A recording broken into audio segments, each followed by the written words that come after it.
It's hot in here.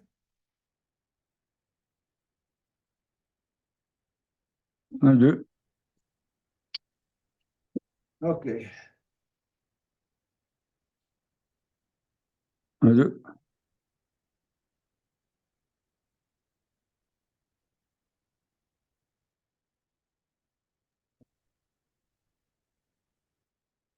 Image.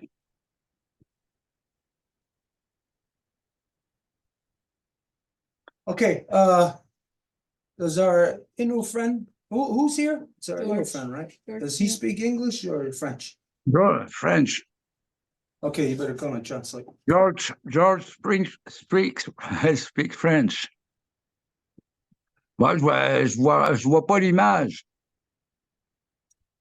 He doesn't see the image, he says. Est-ce que tu nous vois? Non, tu nous vois pas? George. Okay, well, let's hang off on that. We're gonna deal with it. Parler, fini de parler. Hey, maybe mute him for now. Okay, well, ana gadi wahi ka joke was, so what don't see us, Nyardi. Gazit dans rio, you just go in Uji on Dudget's going to start on that Roni. Retinu Wadadu, Garoga Gari Agesu, yet the Sota Asatanka Garoko, yet in the stars in Huzagid and a Gueguskat Neganungwe. Retinu Wadadu, Sawa year and it Kundun Hetzer at Kawis, and avoids an eager yet the regated and a Quego or Quadri on Okosuma. Retinu Wadadu, yet the Sota Gunha, near on the Hetzer, they're gonna go Rio, that the Hawakwe. Damdawe are on Hetzer, because it's Tassera Neganungwe.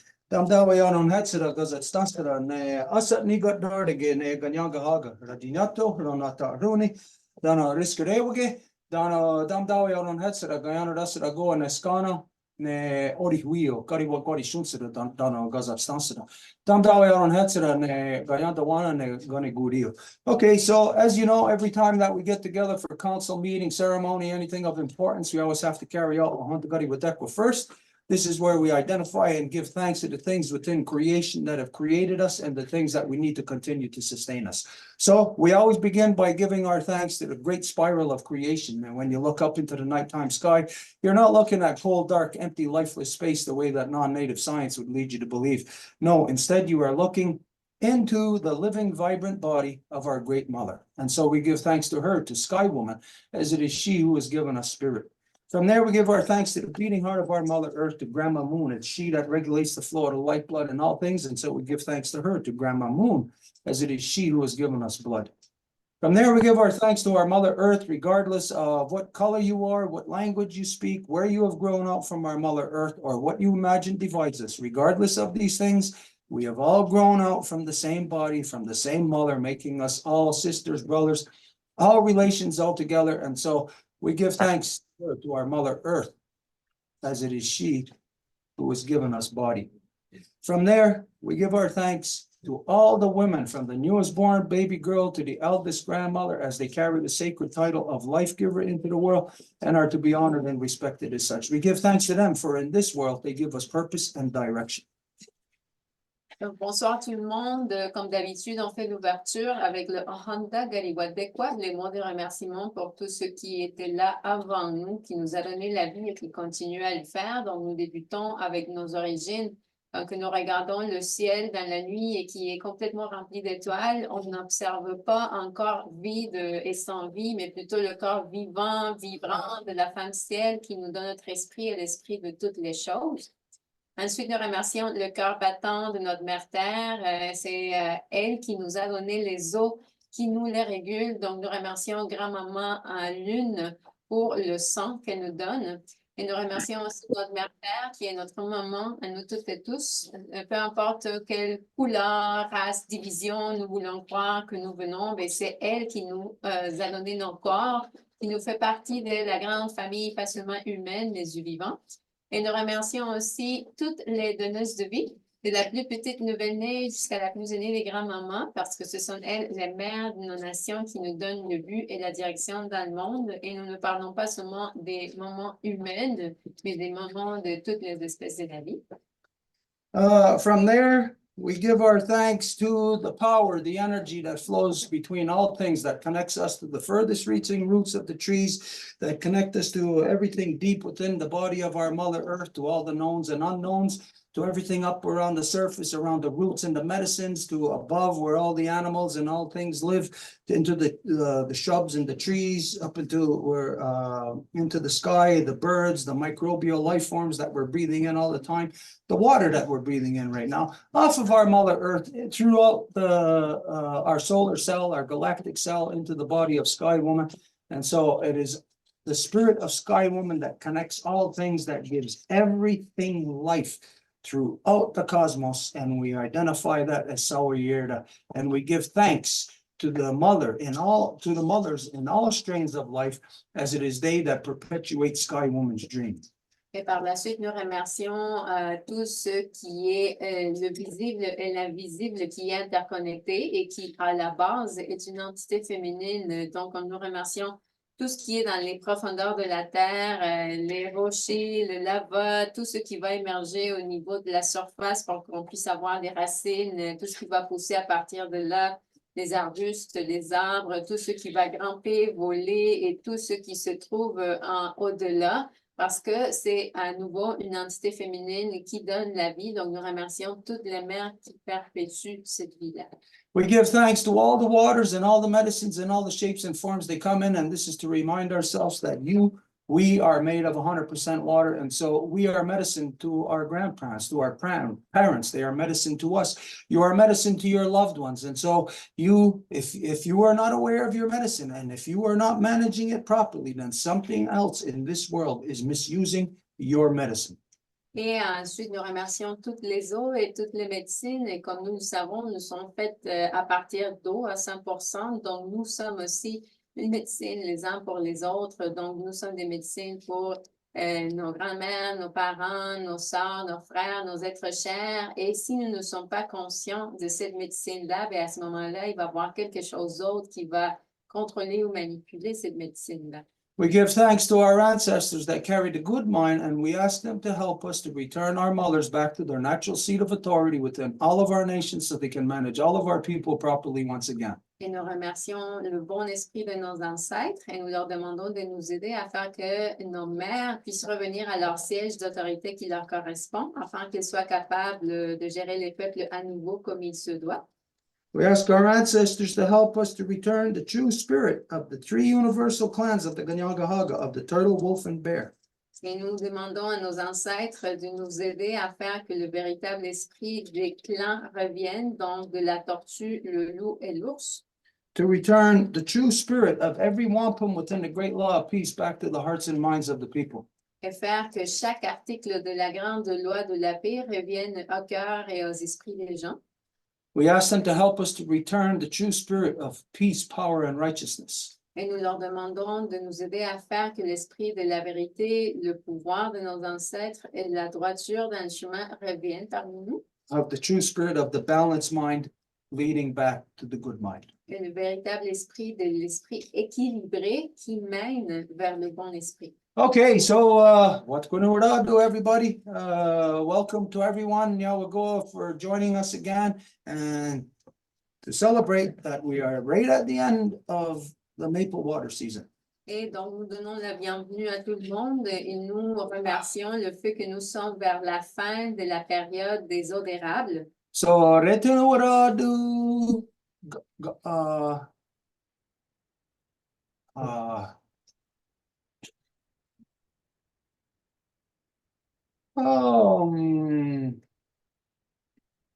I just forgot the word for trees. Don't remind me.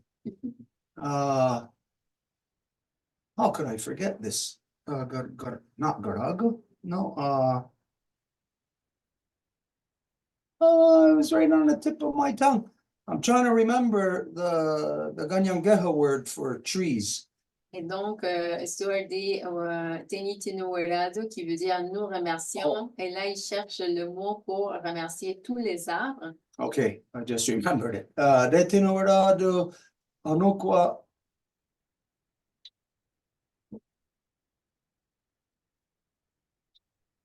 No, I just had it on the tip of my tongue. How the heck come I can't remember this? Ogore, there we go. Ogore onoko soan wata. So we give thanks to all the trees, the tree medicine, but in particular of the wata, of the maple. Donc, nous remercions tous les arbres, toutes les médecines, et particulièrement la médecine de l'arbre d'érable. This is, I don't know if you can see this good enough. This is the maple water that we just got out of the trees this morning. Je ne sais pas si vous pouvez le voir, mais c'est ça l'eau d'érable qu'on a obtenue des arbres ce matin. You know, to you, it might look a little bit foggy, but this is actually pretty much almost the clearest maple water that we've had. Et peut-être dans la caméra, vous la voyez un peu comme nébuleuse, mais en fait, elle est très transparente comparativement aux autres. So for everybody anyways, to know that at whatever time of the year that you are in, that there is cyclical medicines that arise at that specific time of year that you should be utilizing. You should get yourself synced to the cyclical motions of Mother Earth, which is through the different medicines that are active at any given time. Et juste pour savoir qu'on est des peuples qui suivons les cycles cérémoniels, les cycles de Mama Terre. Donc, peu importe ce qui arrive dans votre territoire au niveau de ces cycles-là, vous devrez être en syntonie avec ces médecines. So for instance, in a couple of moons, I think it's usually around June, around that time, where the pine tree medicine is started to be released.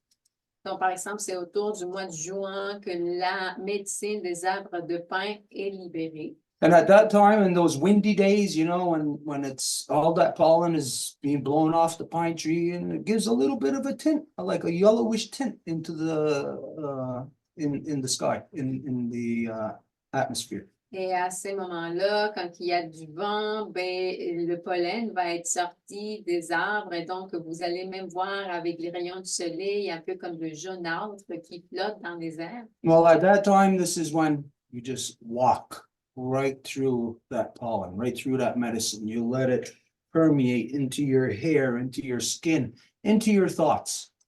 Et c'est à ce moment-là que vous marchez direct vers ce pollen-là, vous le laissez entrer sur vous, en vous, vous le remerciez, vous lui parlez. And so, right now, this time of year, you utilize the maple waters to whatever degree that you can. Et donc, dans cette période de l'année, vous utilisez les eaux d'érable à n'importe quel niveau que vous pouvez.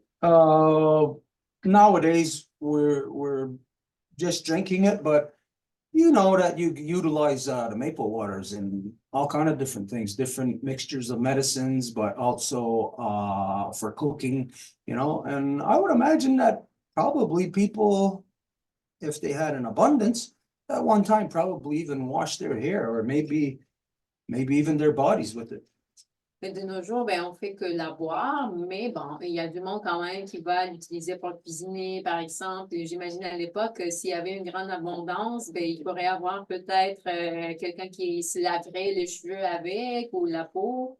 It's my experience that the best way to utilize a medicine is to just absorb it, engulf yourself in it, no matter what it is, whatever way that you can. Maybe you put it all over your body, or if it's like maple water, maybe you even take a bath in it.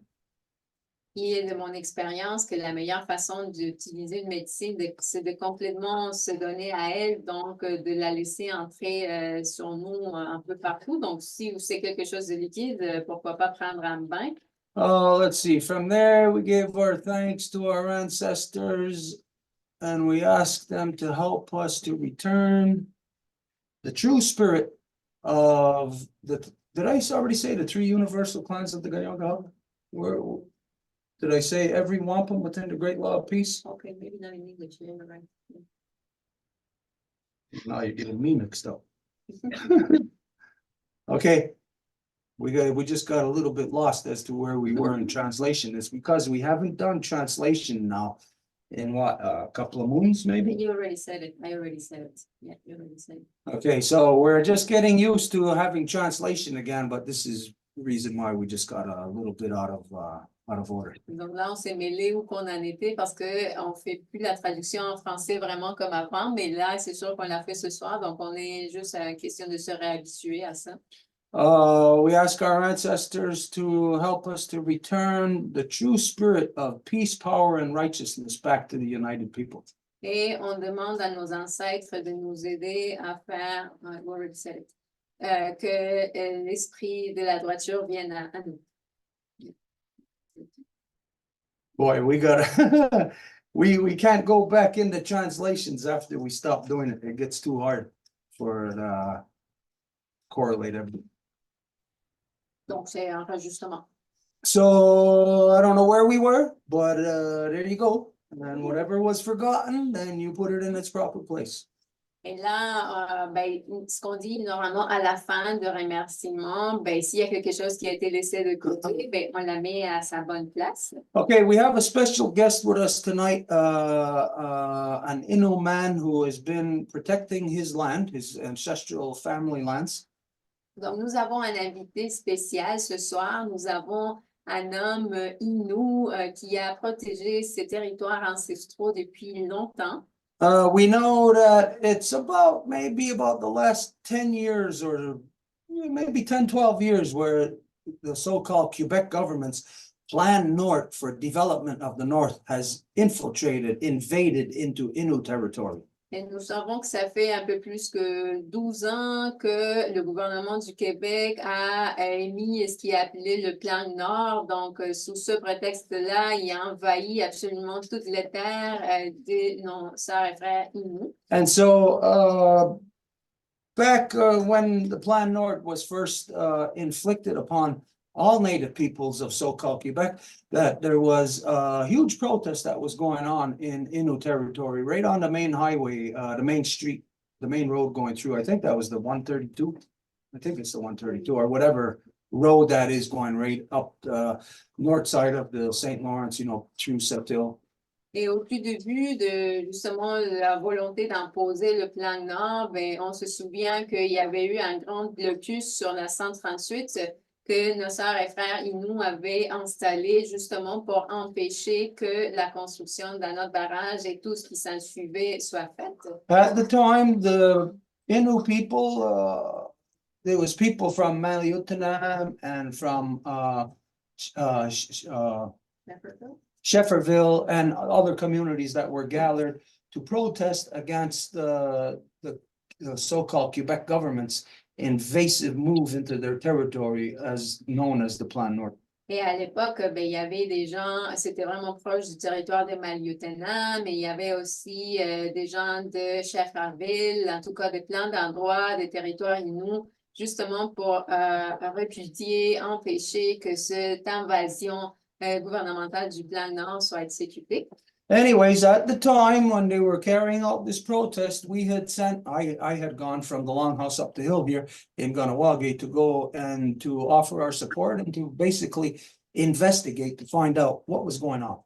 Et à l'époque, ben, j'ai été envoyée d'ici, du conseil traditionnel Ganyangahaga, pour aller là-bas, appuyer nos sœurs et nos frères et voir vraiment qu'est-ce qui était en train de se passer. It was unfortunate, but just like in other communities within the Innu nation, within other nations, the Innu nation was divided. Et c'était malheureux parce que, comme on l'a constaté aussi dans d'autres communautés, ben, la nation Innu était divisée.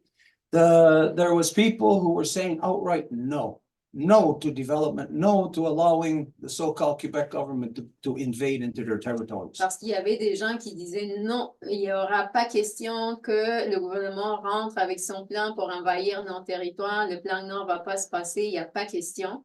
And then as we found out at the time, then there was people who were saying no, but who were actually just holding out until they got more money, from the government for so-called Quebec to be able to go into their territories. Et ce qu'on a vu sur place, c'est qu'il y avait des gens qui disaient non, mais que c'était pas un vrai non parce que dans le fond, ils étaient juste en attente pour voir s'ils allaient recevoir plus d'argent. Et quand ils allaient la recevoir, ben après, ils allaient laisser que le gouvernement rentre avec son plan. And those people were supporters, basically indoctrinated into the British imposed genocidal elected band system. Et ces gens-là étaient doctrinés, donc en tout cas, ils étaient des gens qui appuyaient le système imposé génocidaire de bande. It's not the true people of the land. Parce que le système de bande n'est pas les vrais êtres de la terre, là. The true people said no, outright no. But the imposters within the band system said no until they got more money. Parce que les vrais des vrais ont dit non du tout, on va pas les laisser entrer, mais ceux qui étaient pas vrais, ils ont dit non, mais jusqu'au temps qu'ils puissent avoir l'argent qu'ils voulaient. So it made it a little bit hard for us to know who to support within the Innu Nation. Donc, ça l'a rendu un peu difficile à ce on sache qui qu'on pouvait appuyer vraiment dans la nation Innu. And ever since then, we were actually looking for, in search of the true people who were just putting their foot down and saying, no, no more, that's it. Et depuis ce temps-là, ben, on attendait pratiquement, on cherchait à ce qu'on voit quelqu'un de la nation Innu qui dirait non, pas du tout, ils mettent leurs pieds à terre, puis il n'y a pas question qu'il y a des plans comme ça qui arrivent. So fast forward from that time until maybe just about, I don't know, about 5-6 months ago or in the late fall. Et donc, ben, ça, c'est à l'époque. Donc, maintenant, il y a à peu près 6 mois ou, admettons, l'automne de l'année passée. This is where there was another flare-up where different companies who were granted permits or right from the so-called Quebec government were starting to go into Innu territory and starting to invade, starting to cut down trees, starting to build roads. C'est là où il y avait des compagnies qui avaient déjà eu des négociations avec le système de bande, qui avaient des permis et qui ont commencé à aller d'une façon plus acharnée pour complètement raser les arbres de l'endroit. Et donc, c'était plus agressif la façon dont ils faisaient. And so there was a bunch of Innu people who had then gone out. It was in a very remote area. So there isn't that, they're not that capable of giving coverage, like say, even to do a social media, like a Facebook Live or something. Et ça, c'était plus dans les terres, dans des endroits éloignés, pas proches d'une ville, par exemple. Donc, c'était même difficile pour les Inuits qui se sont rendus sur place pour aider à la défense du territoire, ben, de faire une communication même live ou quelque chose comme ça. So for us and for everyone else, the information has been limited. Donc, pour nous et pour tout le monde, ben, l'information a été assez limitée. Now, about 2 weeks ago, 2 or 3 weeks ago, there was an information session that was being held in Wendoge that there's our good friend, was it Jenny Pep? What is her last name? Mackenzie. That she was bringing information to the people. Et donc, il y a quelques semaines, il y a eu notre amie Shani Piab, Geneviève Mackenzie, qui a été sur place justement, qui a créé un événement à Québec pour pouvoir partager l'information en relation à tout ça. Unfortunately, at that time, we weren't able to attend, but our friend Angel, who's living in the Quebec City area, had attended the meeting and spoken with Jean Piap and was able to even give us a little bit of a live communication with her. Et à cette époque-là, ben, on n'a pas pu y aller parce qu'on avait déjà un engagement de prévu, mais heureusement, il y avait notre amie Angèle Pelletier qui a pu se rendre. Donc, elle a parlé avec Shani Piap, elle a même facilité un petit échange avec nous dans l'événement que nous avions déjà prévu. Avec Shani Piap, on a échangé quelques mots. But the information up until now has still been a little bit cloudy. It's like we haven't been able to get the complete story from the people on the ground. Mais jusqu'à date, l'information n'est pas comme complète. On n'a pas eu comme tout l'accès à toute l'information. So tonight we are being joined by an Innu elder by the name of George, if I'm not mistaken. I don't know the last name, but when he comes on, he'll introduce himself. Et donc, ce soir, on a l'honneur d'avoir la visite d'un aîné Innu qui s'appelle George Mackenzie. And so now that we've just given that little update to everybody, now we just welcome you, George, Tamish Kamatan, for being here with us tonight. And the floor is yours to share all the information as much as you can to inform everybody as to what is the circumstances, what is happening there in Innu territory. Et donc, c'est là qu'Angèle a rencontré Georges.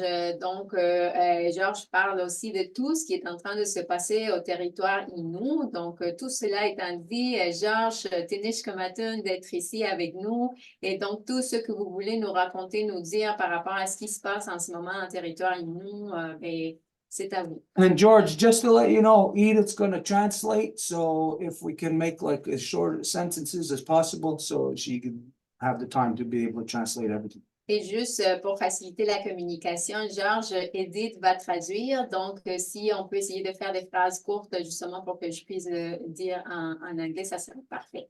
There you go. Welcome. The floor is yours. Donc, bienvenue, puis allez-y. Bon, c'est quoi? Je vous vois pas, premièrement. Je vois rien. He says that he doesn't see nothing at all. He cannot see us. You can't see us? Wow. Vous me voyez? Oui, on vous voit. Do you see me? Yes. We Yeah, we can see you perfect. So if it's okay for you, if you can't see us, if we can just go on with the communication and then maybe later on we send you the link and you'll be able to see the whole thing. Donc, on ne sait pas comment on pourrait vous aider pour que vous nous voyiez, mais si ça ne vous dérange pas, on peut quand même entamer la conversation si vous nous entendez comme il faut. Puis après, on fait un enregistrement de cette rencontre, donc on va pouvoir vous envoyer le lien du live qu'on a fait pour que vous les visionniez. Bah, parfait. Moi, je suis correct avec ça, mais j'aurais aimé ça. Parce que je suis pas bien, on va dire que j'aime pas des rencontres virtuelles, on va dire, parce que on est des Autochtones, premièrement, puis on aime ça présentiel, tu comprends? Vous comprenez que j'ai accepté la rencontre à Québec il y a quelques semaines parce que je voulais voir du monde, parce que ici, chez nous, il n'y a pas grand monde comme interlocuteur. C'est juste pour ça. Mais je suis correct comme ça, là. Je peux parler de mon affaire, puis parler de mon héritage qui est lourd de conséquences sur le plan environnemental. Bon, moi, tout d'abord, Juste si vous me donnez un petit moment justement pour pouvoir traduire tout ça.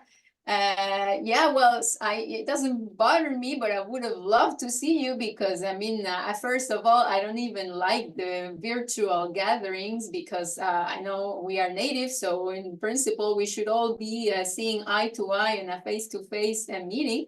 So, okay, that's why I accepted the invitation that Shanipi had made to me so I could see people and everything because as you might understand, I am very isolated. We don't see many people around here, so I would have liked to see you. But okay, if there's nothing else we can do, we just go ahead and I will tell you everything about the fight that I've been carrying, everything that's happening with the Innu territory. Well, is there anybody, Angel, you, Edith, Mary Cole, is there anybody that could maybe possibly assist him, tell him what to do, maybe to get the video? Donc, Diceware demande à Angèle ou à nous s'il y avait quelque chose qu'on pourrait faire pour vous assister pour que vous puissiez nous voir.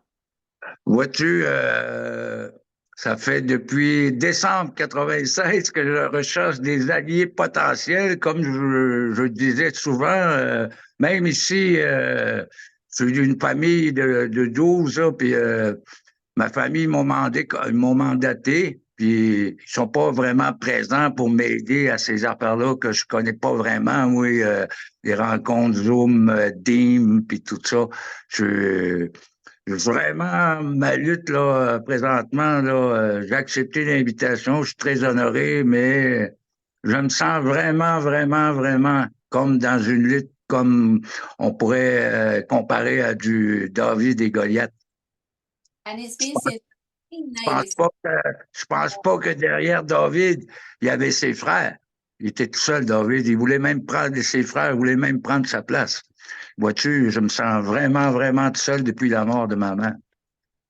Yeah, so it's been since 1996 that I have been looking for allies to potentially help me in this endeavor that I'm carrying. I personally have 12 sisters and brothers, and none of them wants to get involved. None of them want to help me. So it is a little bit, I feel like if we are in this kind of battle as like David and Goliath, and if I recall correctly that story, David had sisters and brothers that didn't even want to help him as well. So I feel exactly in those circumstances, very isolated. Bon, tout d'abord, je vais commencer par me présenter. Mon nom, c'est George McKenzie. Je suis membre de la nation Innu, plus particulièrement Innu descendant direct de la bande traditionnelle de la rivière Mistachipou, qui est la rivière Moisy aujourd'hui. Je suis le 8e enfant d'une famille de 12 à avoir été, le 8e et dernier enfant à avoir été admis à un pensionnat indien sur une famille de 12. Il y a 4 de mes petits frères et sœurs qui n'ont pas fréquenté. Moi, je suis le dernier d'une famille de 12 là, à avoir fréquenté le pensionnat ici, chez nous, pensionnat indien. Là, OK, allez-y. Merci. So first of all, I want to introduce myself. My name is George Mackenzie. I am a proud member of the Innu Nation, and I am the 8th of 12 sisters and brothers, and I am the last one of having actually gone to a residential school. The first 8 children were part of that, whereas my last 4 sisters and brothers were not in that. Wow. Oh, and I'm also a descendant of the band of the Moisy River that has a traditional name also. Oui, c'est bon. Bon, c'est ça. Puis en même temps, ben, je suis depuis la mort de ma mère en 2015, je suis demandeur principal comme l'héritier de ma mère Philomène. Je suis demandeur principal dans la cause Philomène McKenzie et Hall devant la cour, qui est pendant devant la cour encore en ce moment. On vient de finir des auditions dans le projet Romaine où des familles traditionnelles sont impliquées encore. And I am actually the one that is carrying out since my mom passed away. My mom, whose name was Philomène, she passed in 2015. And since then, I have been taking up front the court case that we were having at the time with the government. And now we are going into court. So this is all what's happening in relation to that.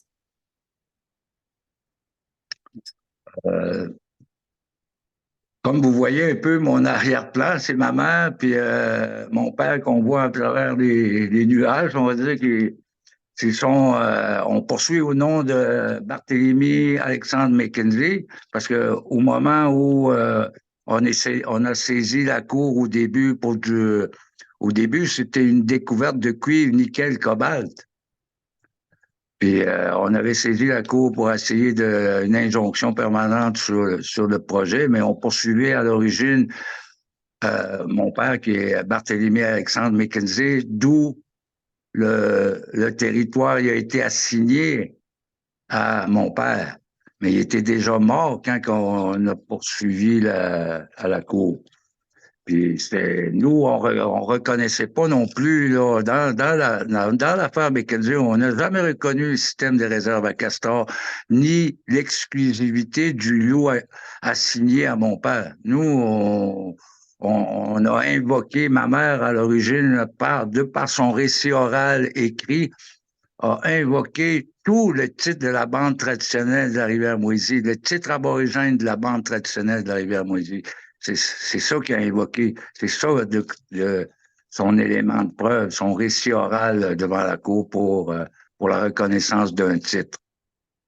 And as you can see in the back of me, I have my mom, and in the upper part, like a little bit in the clouds, you see my dad. So my dad is the Mackenzie case. And actually, what I'm trying to say here is that when we are claiming the traditional right title holder of the land, it was always my mom. It was under Philomene's name that we were always saying this is the legal title holder of the land, although the court gave to my dad, even though he had already passed away, the right to sign for the so-called property of the land, because there's many traditional families in the territory of the Romaine River that are involved in this case because of that attack on the territory of the Romaine River. Can you tell us what year is that the court gave your dad the right to sign for the land even after he was dead? Est-ce qu'on peut savoir à quelle année que la Cour a donné à votre père le droit de signer sur le territoire, même s'il était déjà décédé?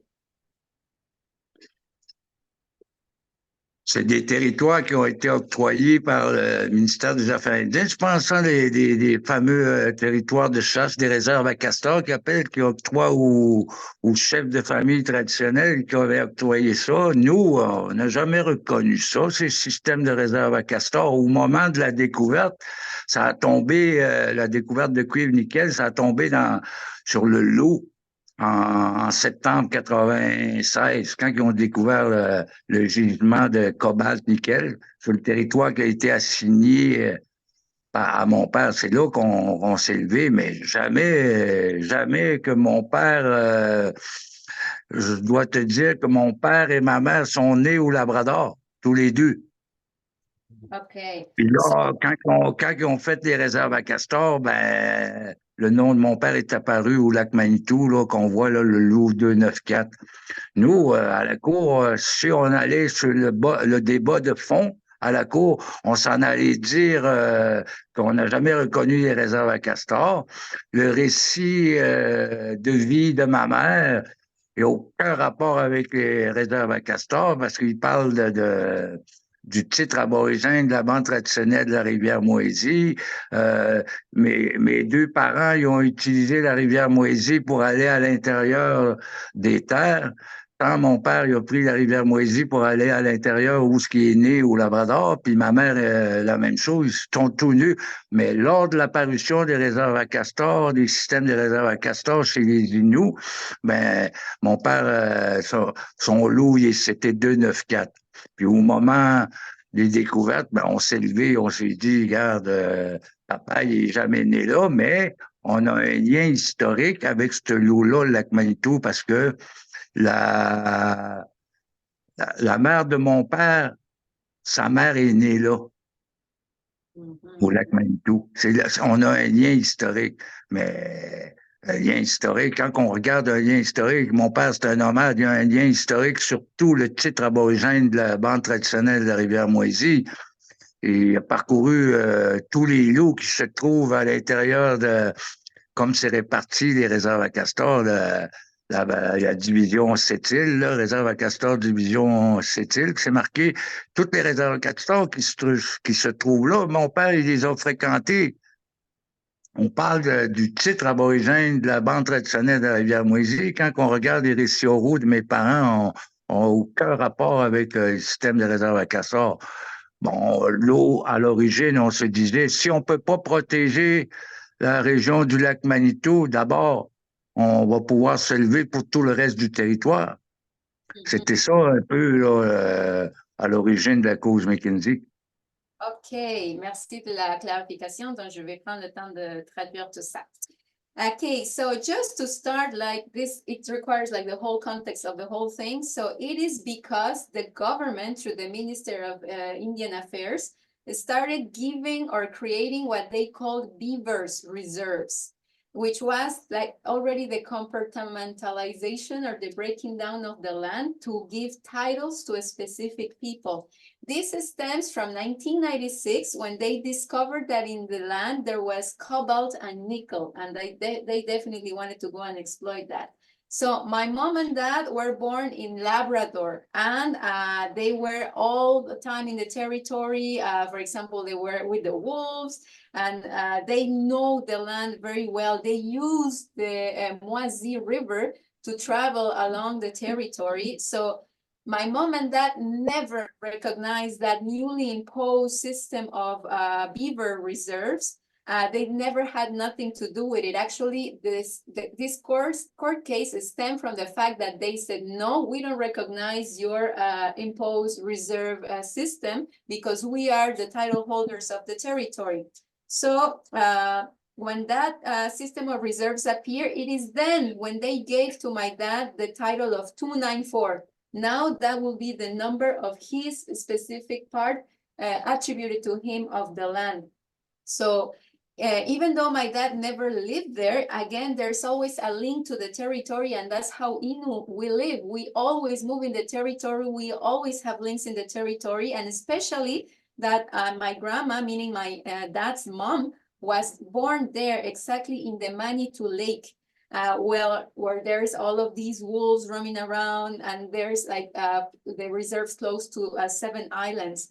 So my parents, again, they never recognized nothing like that. And again, what we were always saying that was the righteous title holder is my mom, because of the oral tradition that she carries with her generation after generations from what she is, because of everything that she did in the land, like trapping, hunting, absolutely everything. She is the legal title holder of the land, and we don't want to have absolutely nothing with this imposed system of reserves. And what we said is, like, if we couldn't defend at least the Lake Manitou in this little part that belongs or correspond to us, how could we defend the whole Innu territory? So that's how it all started. Mm-hmm. So it's recent. Donc c'est assez récent, Stuart D.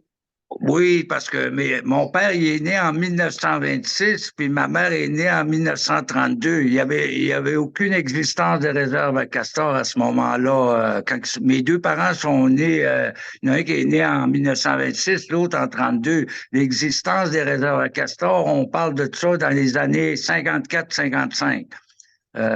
Qu'on a vu apparaître des réserves à castor, mais mes parents, ils sont nés avant 54-55, il n'y avait pas de réserve à castor. Yeah, you're totally right, because, for example, my dad was born in 1926. My mom was born in 1932, so at the time, there was nothing about any kind of reserve. These type of reserves, they started imposing them around 1954 or 55. Mm-hmm. Well, here we got the same experience, but it's maybe about 40 years earlier than what it hit you. Mais ici, nous avons exactement la même expérience, mais peut-être ça a été une quarantaine d'années avant que ça arrive chez vous. But as you identify that your mother, your father, yourself, that you never accepted, you never recognized, you don't want nothing to do with the system, then we are very happy. We are so happy to hear this, because as you know, it's hard to find any more true people who are hanging on to our identity and who are not accepting the white man's ways. Mais c'est tellement, vous n'avez pas d'idée à quel point qu'on est heureux de savoir que votre mère, votre père, votre famille n'a jamais reconnu quoi que ce soit par rapport à l'imposition de réserve, parce qu'on sait combien que c'est dur de trouver du monde qui ne va pas vouloir reconnaître rien de ça. Nous, ici, nous sommes à peu près la seule famille qui fait la même chose que vous. So we support that position 100%, to function solely within our nation's identity. Donc, nous appuyons votre position à 100% au fait que ce soit nos nations qui vont fonctionner seulement à partir de notre identité à 100%. And I'm very glad to hear you identify that your mother is the one, that she is the one that's the authority there. This is the same way for us, so we see ourselves aligning on many levels. Et je suis contente d'autant plus que vous dites que c'est votre mère qui est celle qui est la détentrice légale de la terre, parce que nous aussi, ici, nous sommes une société matrilinéaire, donc ce sont les mères qui sont les détentrices de titres de la terre et de toute l'organisation sociale. Donc, on dirait qu'on est vraiment d'accord avec ce point principal de notre identité commune. So just so that you know that from here on, no matter what happens, if anything ever goes on, even if we don't have communications again, that you can send us anything that you are doing in relation to this, and we will permeate that information, put that information out, because we are seeing eye to eye. We support you 100% that to stay out of the system, to stay in our identity. Et donc, juste imaginer là, qu'il y a quelque chose qui arrive et on ne peut jamais se rencontrer à nouveau ou se revoir, ben, au moins, on va savoir que si vous avez quelque chose qui arrive dans votre territoire et vous nous l'envoyez pour que nous le divulguons et nous faisions la cause connue du monde, ben, on va le faire avec le plus grand plaisir parce que nous savons que vous avez le même sens d'identité que nous. So how long exactly has your family's experience in the court pertaining to the land? Has that been going on since the 90s, or is this something like more recent? Et donc maintenant, si on parle de votre cas dans la cour, est-ce qu'il arrive depuis justement les années 1996 ou dans ces alentours-là, ou est-ce que c'est comme un autre cas qui est nouveau? Qu'est-ce qui se passe à ce niveau-là? À ce niveau-là, au niveau de la cour, comme je pense que je vous ai envoyé un peu le lien à Montréal la semaine dernière. Il y avait eu la cour, je dirais, il y a eu une cour où on était impliqué dans le dernier projet Romaine. Il y avait des familles qui étaient demanderesses à une poursuite contre le projet Romaine hydroélectrique par chez nous. Puis il y avait des familles qui se sont joints à la cause McKinsey pour faire la preuve du titre, la cause McKinsey. Et, je pourrais dire que en ce moment, même là, si je voudrais parler où ce que je suis rendu en quelques mots là, actuellement devant la cour, je suis en train de rédiger une lettre à la Commission interaméricaine des droits de l'homme, parallèlement au Comité des droits de l'homme, concernant la nomination d'un juge dans le dossier Romaine. Et il a été nommé, c'est un juge de la Cour supérieure qui a été nommé par le juge en chef de la Cour supérieure pour la gestion particulière des dossiers McKinsey, de la famille McKinsey et du dossier du chef Pinette de 2003. Parce que vous savez qu'en décembre 96, nous, on dépose à la Cour la cause McKinsey pour stopper le projet minier dans la région du lac Manitou. Et en 2003, le chef de la bande de cette île décide d'imiter la cause McKinsey en invoquant tout le reste du territoire, sauf celui qui est à la cour, la cause McKinsey, c'est-à-dire tous les territoires des autres familles, sans procuration puis sans consultation au préalable auprès des familles traditionnelles de la bande traditionnelle de la rivière Moisie. OK. Donc, I actually sent you a link. I don't know if you saw it about a date that was recently in Montreal. There was a court date in which we are still involved. This obviously stems from 1996, but the last part is a new project of the Romaine that they are proposing again. So recently or along the way, some families united to the Mackenzie cause. So now it is all of the traditional families that are uniting and then they are pursuing the government because of this.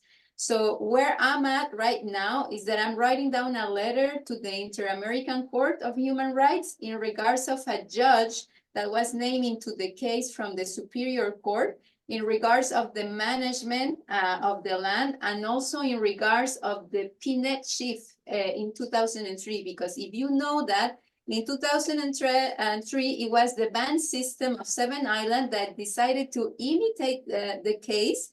And they decided to go along with all of the other traditional families without even asking them or without even telling them nothing about it, to say that all of that territory of the traditional families, except the one in question of the Mackenzie family, were along with the project. And as it was said, it was because of the discovery of these minerals. So it is in 1996 that the Mackenzie cause started to stop the mining in the Manitou Lake. Is it true that the other families were on board with the ban system, or is the ban system just outright liars? OK, donc juste pour clarifier, est-ce que quand le système de bande a décidé de prendre le territoire des familles traditionnelles, est-ce que les familles traditionnelles étaient au courant de ça ou est-ce que le système de bande a juste dit on s'en fout, on va prendre le territoire puis on va dire que oui, ils sont d'accord? Ouais, c'est exactement ça ce qui se passe. À l'origine de la cause du chef Pinette, qui est maintenant communément appelée aujourd'hui la cause de la collectivité, à l'origine de cette cause-là, il n'y a aucune procuration d'aucun famille traditionnelle. Le chef de bande, il parle au nom de tout le monde, pour tous les droits, pour tout le territoire. C'est comme ça qu'il s'est présenté. Il n'y a aucune famille. Puis là, aujourd'hui, quand on parle de Romaine, Romaine, c'est un dossier connexe au dossier du chef Pinette. Le chef Pinette, vu qu'il a évoqué tout le territoire, il poursuivait pour 1,5 milliard dans le territoire invoqué. Puis là, là-dedans, il y avait IUC, il y avait Alouette, il y avait Hydro-Québec. Tout le territoire qui a invoqué, toutes les compagnies qui sont là, ils poursuivaient pour 1,5 milliard. Puis dans ça, il y avait le projet Romaine. Le projet Romaine, il y a eu une impasse juridique parce que les familles qui se sont joints à la cause McKinsey, qui avaient des installations ou équipements, ouvrages ou sites sur leur territoire selon les réserves à Castor, ben, Hydro voulait une quittance sur toutes ces installations, équipements, ouvrages et sites dans le projet Romaine. Puis il y a des familles dans McKinsey qui n'ont pas donné quittance à Hydro-Québec. Donc, on se trouvait dans un impasse juridique. Puis dernièrement, la semaine dernière, on a eu les dernières auditions dans le dossier Romaine parce que conseil de bande de Sept-Îles poursuit pour 15 millions de dollars pour mauvaise foi institutionnelle contre Hydro-Québec. C'est là que les familles, la semaine dernière, on écouté les audiences par visioconférence de ma communauté. Puis là, ils essayent par tous les moyens, Hydro-Québec et le conseil, de m'isoler, moi, la famille McKenzie, puis essayer, je pense, de mettre fin à la cause McKenzie pour pas qu'il y ait d'autres familles se joignent là-dedans. Ils essayent par tous les moyens de mettre fin à la cause McKenzie. Même, ils essayent d'envisager dans le projet Romaine qu'il y ait, pour que le projet Romaine passe, qu'il y ait au chapitre 9, il y aurait des dispositions visant les membres de la famille McKenzie dans l'entente romaine. Puis nous autres, c'est pas là qu'on veut aller, nous autres. Nous autres, au début, on voulait aller jusqu'à faire la preuve du titre devant la Cour suprême. Même si la Cour suprême nous renvoie à la table de négociation, nous, on veut faire la preuve du titre parce que la bande traditionnelle de la rivière Moisy, si on regarde ça, là, comparativement aux autres composants de la nation comme Mingan, toutes les autres, on est à peu près une dizaine de bandes traditionnelles. C'est la bande qui a été touchée le plus de fois par les développements du passé. Là. Quand on regarde la lutte de Philomène McKenzie, elle commence pas vraiment à la découverte de cuivre-nickel dans la région du lac Manitou. Elle commence vraiment sa lutte pour la défense de la terre-mère. Elle débute quand il y a eu les vols à basse altitude par chez nous au Labrador. Il a été touché par ça. Il a lutté contre les vols à basse altitude. Par la suite, on a eu le chemin de fer. Après ça, il y a eu Churchill Falls. Tous ces développements-là, Philomène a participé à ces développements-là au barrage SM3. Puis, barrage de SM3, on a perdu beaucoup de luttes. On a perdu pour entre le territoire pour les vols à basse altitude, le chemin de fer, Churchill Falls, et on a tout. Philomène a tout participé à cette lutte-là. Là. Puis là, on se retrouve. Après ça, on a eu SM3, on a eu le cuivre nickel cobalt. Puis là, aujourd'hui, là, on n'a même pas fini à la cour. Il y a déjà un nouveau développement. Là, on parle de terre rare, comme je vous ai envoyé l'information. Là. Mhm. Vois-tu, Ok. ça vient de loin, la lutte de Philomène. Là. Il date pas de décembre 96, il date bien avant. Il y a eu la lutte pour les vols à basse altitude sur le Labrador. Après ça, tu as eu le chemin de fer dans les années 50, Churchill Falls. Il a participé à toutes les luttes sur le territoire de la bande traditionnelle de la Rivière-Moisy. Philomène, là, sa lutte est colossale. Oui, je trouve que quand je regarde ça, c'est beaucoup. Wow. Okay, so okay. At the beginning of the cause, well, now actually they just don't call the PNET one, but they call it the collectivity thing because, of course, it's like what you're saying. There was no traditional family that was supporting the band system in that, like giving them the right to speak on behalf of them, or they were not even asked the question if they wanted to or not. This so-called chief at the time, PNET, he just came out and said, I am the speaker on behalf of all of everybody. I am the legal representative of all of the Innu territories, of all of the Innu people. So that's exactly how he presented himself. So today, the Romaine cause is absolutely linked to this PNET cause because, again, of how somebody can affirm a right of representative in the collectivity as just because he says so, without asking anything to the families. So right now, this is being pursued for $1.5 billion, and it's including Alouette, IUC, Hydro-Quebec, all of the companies that were pursuing the development of the Romaine. So now where the Romaine case stands is that there is a judicial impasse, if we can say that, like there is nothing happening really, because there were families that joined the Mackenzie cause, and because they joined, what Hydro-Quebec wanted is that they had already, machinery and stuff there, like completely owning the territory. But when the families joined the Mackenzie cause, they started saying to Hydro, okay, you gotta take your machinery, you gotta leave, you gotta go. So Hydro-Quebec, of course, didn't like that, especially that they are in hands with the band system. So last week there were the last audiences in the court, and the band system of Seven Island is pursued and for 15 billion against Hydro. Hydro in the band system are trying to isolate me so that there are no other families that will try to unite to the Mackenzie cause, because that's exactly what succeeded in making the impasse for the Romaine River. And now they are trying to bring us into their laws, arguing that they have the Chapter 9 to be applied to the Mackenzie family.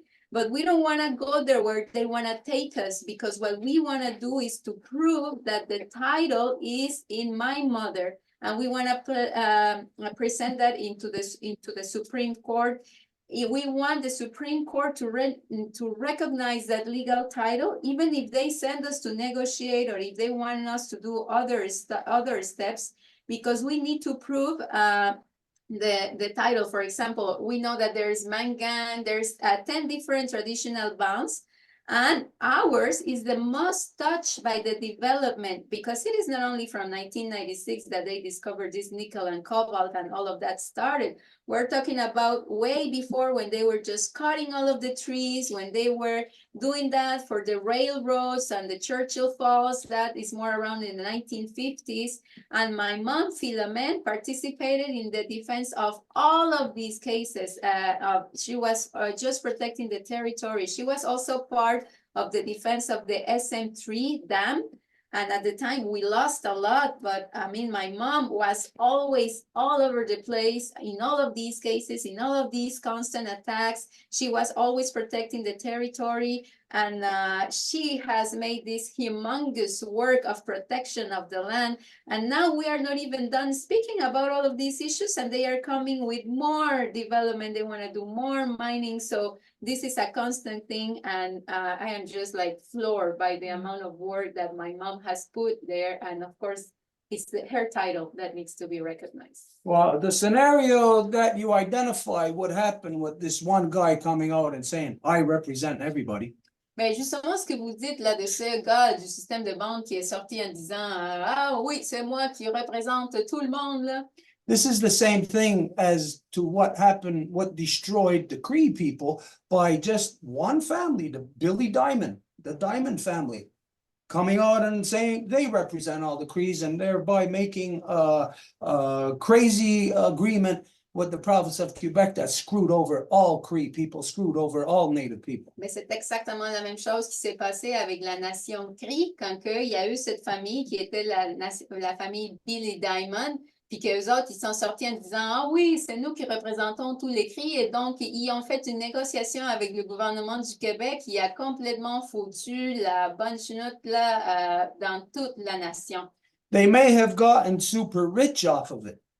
Et peut-être ils se sont enrichis à cause de ça, là. But that's at the cost of losing everything, losing the authority over the land, losing identity, losing everything, and becoming a so-called Quebec citizen. Mais le prix qu'ils ont dû payer, c'est de dire oui à tout ce que le système de bande et les gouvernements allaient imposer dans leur territoire et par conséquent de devenir plus une nation, mais d'être maintenant des citoyens canadiens québécois.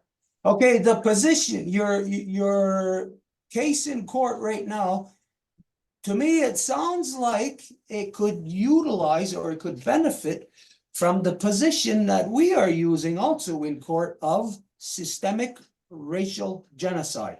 Et comme j'entends votre cas, peut-être il pourrait bénéficier de la position que nous sommes en train de prendre dans la Cour en ce moment. Et la position est que les gouvernements, avec leur Cour, ont un racisme génocidaire systémique.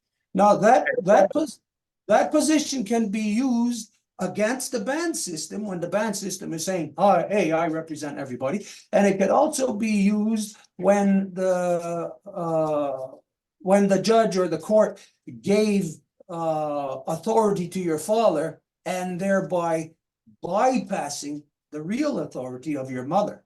Et cette position peut être utilisée, par exemple, quand que vous dites qu'ils sont avec, dans ce cas de la Cour en ce moment, mais aussi pour faire référence à comment que ils ont donné un titre qu'ils ont reconnu de votre père, et qu'en faisant ça avec leur système de réserve imposé, ils ont complètement nié le titre légal traditionnel de votre mère. On this level, what we'll do is we'll email you, we'll send you the position. It's only one page, and you can go over it, and then you can see if you might be able to utilize the position of systemic racial genocide within your court case. Et donc, ce que nous pouvons faire de toute évidence, c'est de vous envoyer par courriel cette position. Il s'agit juste d'une page en format légal, donc vous pouvez la lire et vous pouvez voir de quelle façon que ça pourrait justement vous bénéficier dans votre cas de cours.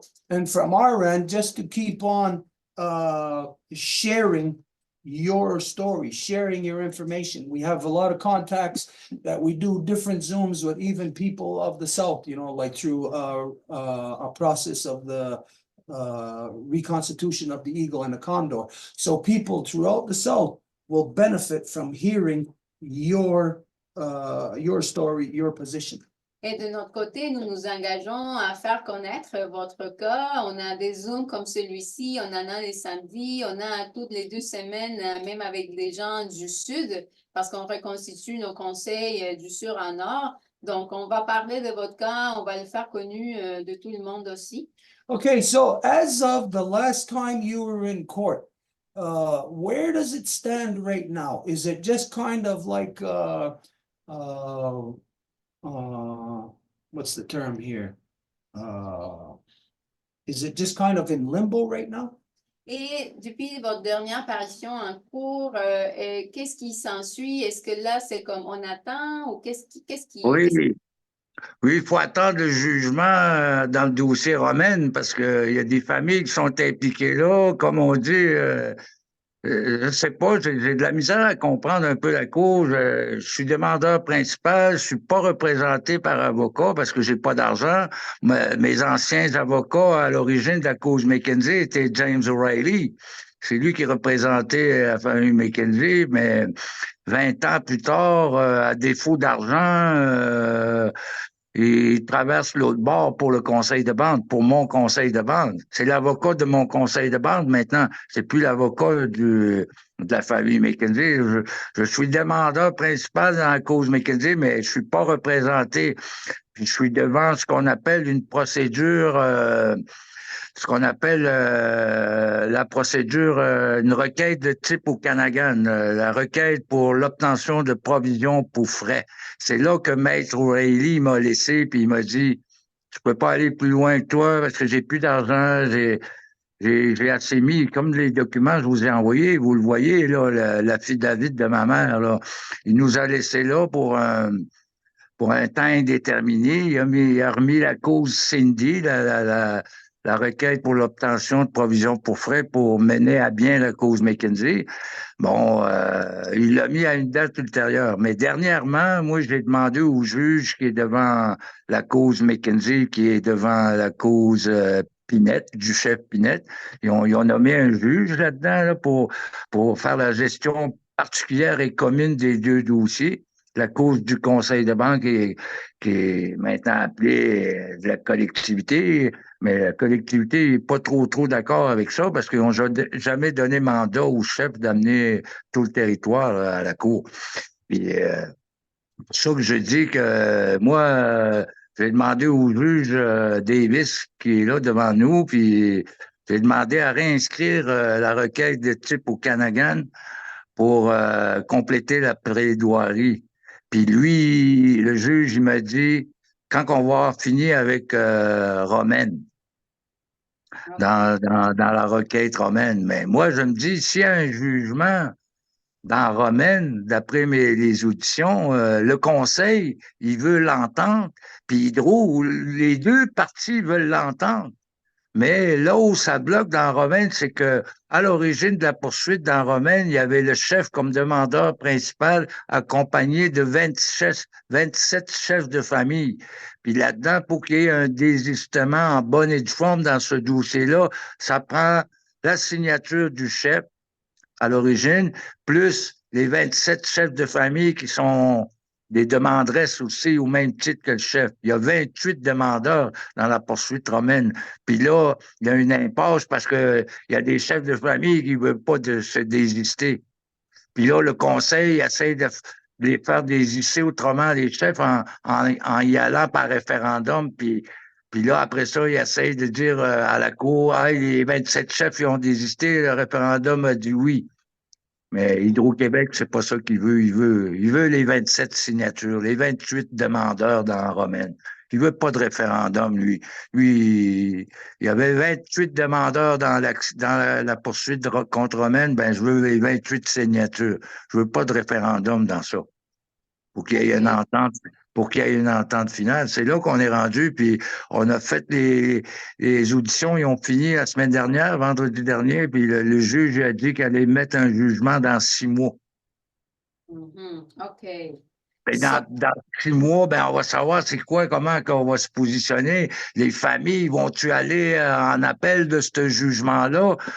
On est en train de se parler, là, les familles, puis là, on n'a pas, il y a toujours la question d'argent. On n'a pas d'argent, c'est les conseils qui ont de l'argent. Puis tous les avocats, même O'Reilly, il veut, comme vache à lait, un conseil de banque. Tous les avocats en droit autochtone, que ce soit O'Reilly, Hutchins, Peter Hutchins, il fait le conseil. Moi, il m'a dit, Peter Hutchins, si le conseil serait derrière toi, ta cause est bonne, 90% de succès. Mais si tu n'as pas le conseil derrière toi, je peux pas être derrière toi, personne ne va me payer. C'est pour ça que Maître O'Reilly, il m'a laissé, faute d'argent. Nous autres, on ne gagnera pas si le conseil n'est pas derrière nous autres. En ce moment, là, la cause du chef Pinette, en ce moment, là, il fait l'objet de renonciation de règlements hors cours. On a poursuivi dans Pinette IOC. Le chef Pinette, il poursuivait IOC 900 millions de dollars pour les 60 ans de dommages qu'il a fait sur le territoire inuit. Puis ça s'est traduit en règlement hors cours, à une lettre d'excuse, puis à une nouvelle ère qui est une entente de collaboration et de réconciliation entre la minière et le conseil de bande. Ça a fini de même, le règlement hors cours. On poursuivait 900 millions. Ça s'est poursuivi. On s'excuse pour les 60 ans. On commence un nouvel ère. Voici la nouvelle entente. Entente de collaboration et de réconciliation entre la minière et le conseil de bande. Ça veut dire les prochains impacts environnementaux, on ne pourra pas se battre contre ça. C'est notre partenaire. On va, on va polluer au même titre que la minière.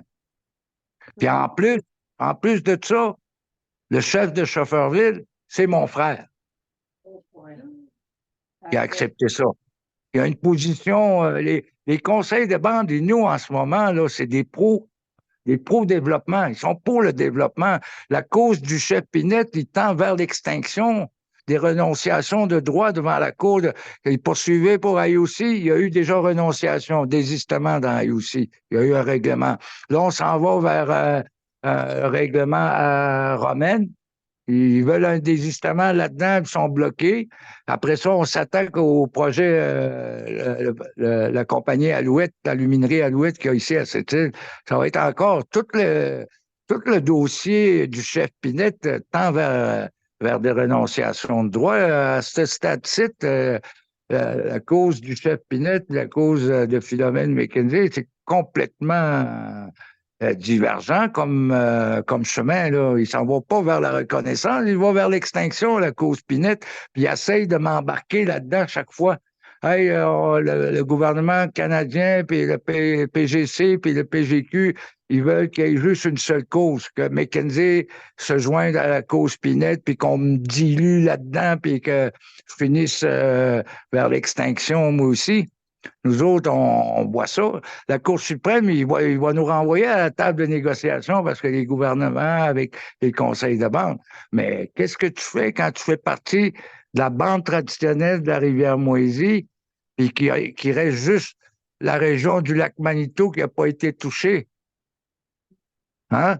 Il n'y a pas beaucoup d'issues. Là. Nous autres, on va à la Cour parce que tout le reste de la bande traditionnelle de la rivière Moisy a déjà été atteint. Il reste juste la région du lac Manitou qui est quasiment intacte dans tout le territoire de la traditionnelle de la rivière Moisy. On est la bande de la nation Innu qui a été le plus touchée par les développements du passé. Vol à basse altitude, chemin de fer, Churchill Falls, SM3. Là, on s'en va vers des terres rares. Là, dans Manitou, ils ont laissé faire le cuivre, nickel, cobalt, mais on dirait qu'ils voulaient les terres rares plus.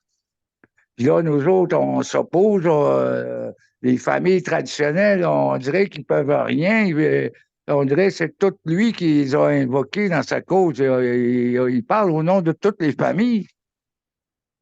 Le conseil, là, dans sa cause, j'ai invoqué, il n'y avait même pas eu aucune procuration d'une famille à l'origine. Puis ce temps-là, quand on regarde, il n'y a pas eu la mise en état des dossiers McKenzie et Pinette, il n'y a jamais eu. Il n'y a jamais eu lieu devant le juge. Fait que l'autre, il avance plus vite que la cause McKenzie à la cour en ce moment. Là. Moi, je vais te dire honnêtement, des fois, j'ai envie de tout lâcher ça. Ça fait plus que 25 ans que j'attends des alliés puis que j'attends du monde. Dernièrement, j'ai eu des alliés, c'est vrai. Il y a à peu près un an, j'ai eu des alliés, qu'on appelle l'Observatoire international des droits de la nature. Lui, il comporte 15 partenaires, puis là, il dit on est tes alliés, M. McKenzie, là, on va être derrière vous autres, tu vas avoir une équipe. J'ai 4 étudiantes pro bono de l'Université McGill. Je lui ai écrit il y a 6 mois à cette femme-là, une présidente de l'Observatoire international des droits de la nature, Mme Yeni Vega Cardena, qui est présidente là, une avocate colombienne. Puis en tout cas, il y a 6 mois, j'ai écrit que son organisation, ainsi que ses 15 partenaires, ou Secours, Fondation Rivière, toutes ces choses-là, la Forêt boréale, il y a 15 partenaires, l'Observatoire. J'ai écrit à elle, j'ai dit à la présidente, là, toutes tes 15 partenaires, puis vous-même, votre organisation, avec vos 15 partenaires, vont dans le même sens que les McKenzie. C'est pas à nous d'embarquer dans vos projets de vouloir sauver l'environnement, c'est à vous autres. Plus tes 15 partenaires, vous devriez appuyer Mme Philomène McKenzie. C'est elle qui a raison. Puis là, vous voulez nous embarquer sur des aires protégées du Québec. Moi, j'ai dit, j'embarquerai jamais sur des aires protégées du Québec. Je vais embarquer sur des aires protégées Innu, du Nitassinan, qui ont les mêmes critères que les aires protégées du Québec, sinon plus. Nous autres, on va rajouter des critères ancestrales. OK, je vais essayer de vous traduire tout ça parce que là, c'est OK. Okay, so I'm trying to see where we started. Yeah. For now, and in the case, it's see and wait. He's waiting for the judgment in the Romain case because actually everything is depending on that. Why it is depending on that? Because there are families, and how the families were structured is like there were 27 families that signed that they were not in agreement with this takeover of the Hydro-Quebec. So when I have to say that I defend myself. So sometimes for me, it's hard to comprehend all of what's happening. And why I have to defend myself is because I was for many years with O'Reilly. I don't know if you know them, but they are like the lawyers, the cabinet lawyer that were assisting me. But 20 years later, with no money, because we spent all of our money with them, now what they do is that they took part of the band system. Now they are the lawyers for the band system. So they just dropped us because we couldn't continue paying them. And now they are the lawyers for the band system. So I was requesting a kind of like Okanagan type of request as a procedure because the Mackenzie cause is in direct competition, if we want to say, with the Pinette cause. But both of them have the same judge. It's the same judge that is ruling in the two cases. And the commonality of the thing is what they called collectivity, is the issue of the collectivity. But they say that, but in reality, the collectivity was never asked. And the collectivity has not even been in agreement as to how the band system could have a complete mandate over the collectivity to represent without them even being aware or without them even being asked.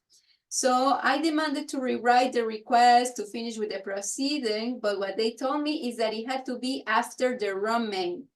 But Hydro-Quebec still wants to listen to the Mackenzie cause, but because they are all of the 27 families and the band system that signed the agreement to say that it will be all in a collective decision making, now what the band system wants to do is to do the referendums, so that through the referendums, there's only a vote, and then the families do not have to sign anymore, because we call that the desist. The families have to desist from blocking the Romain project.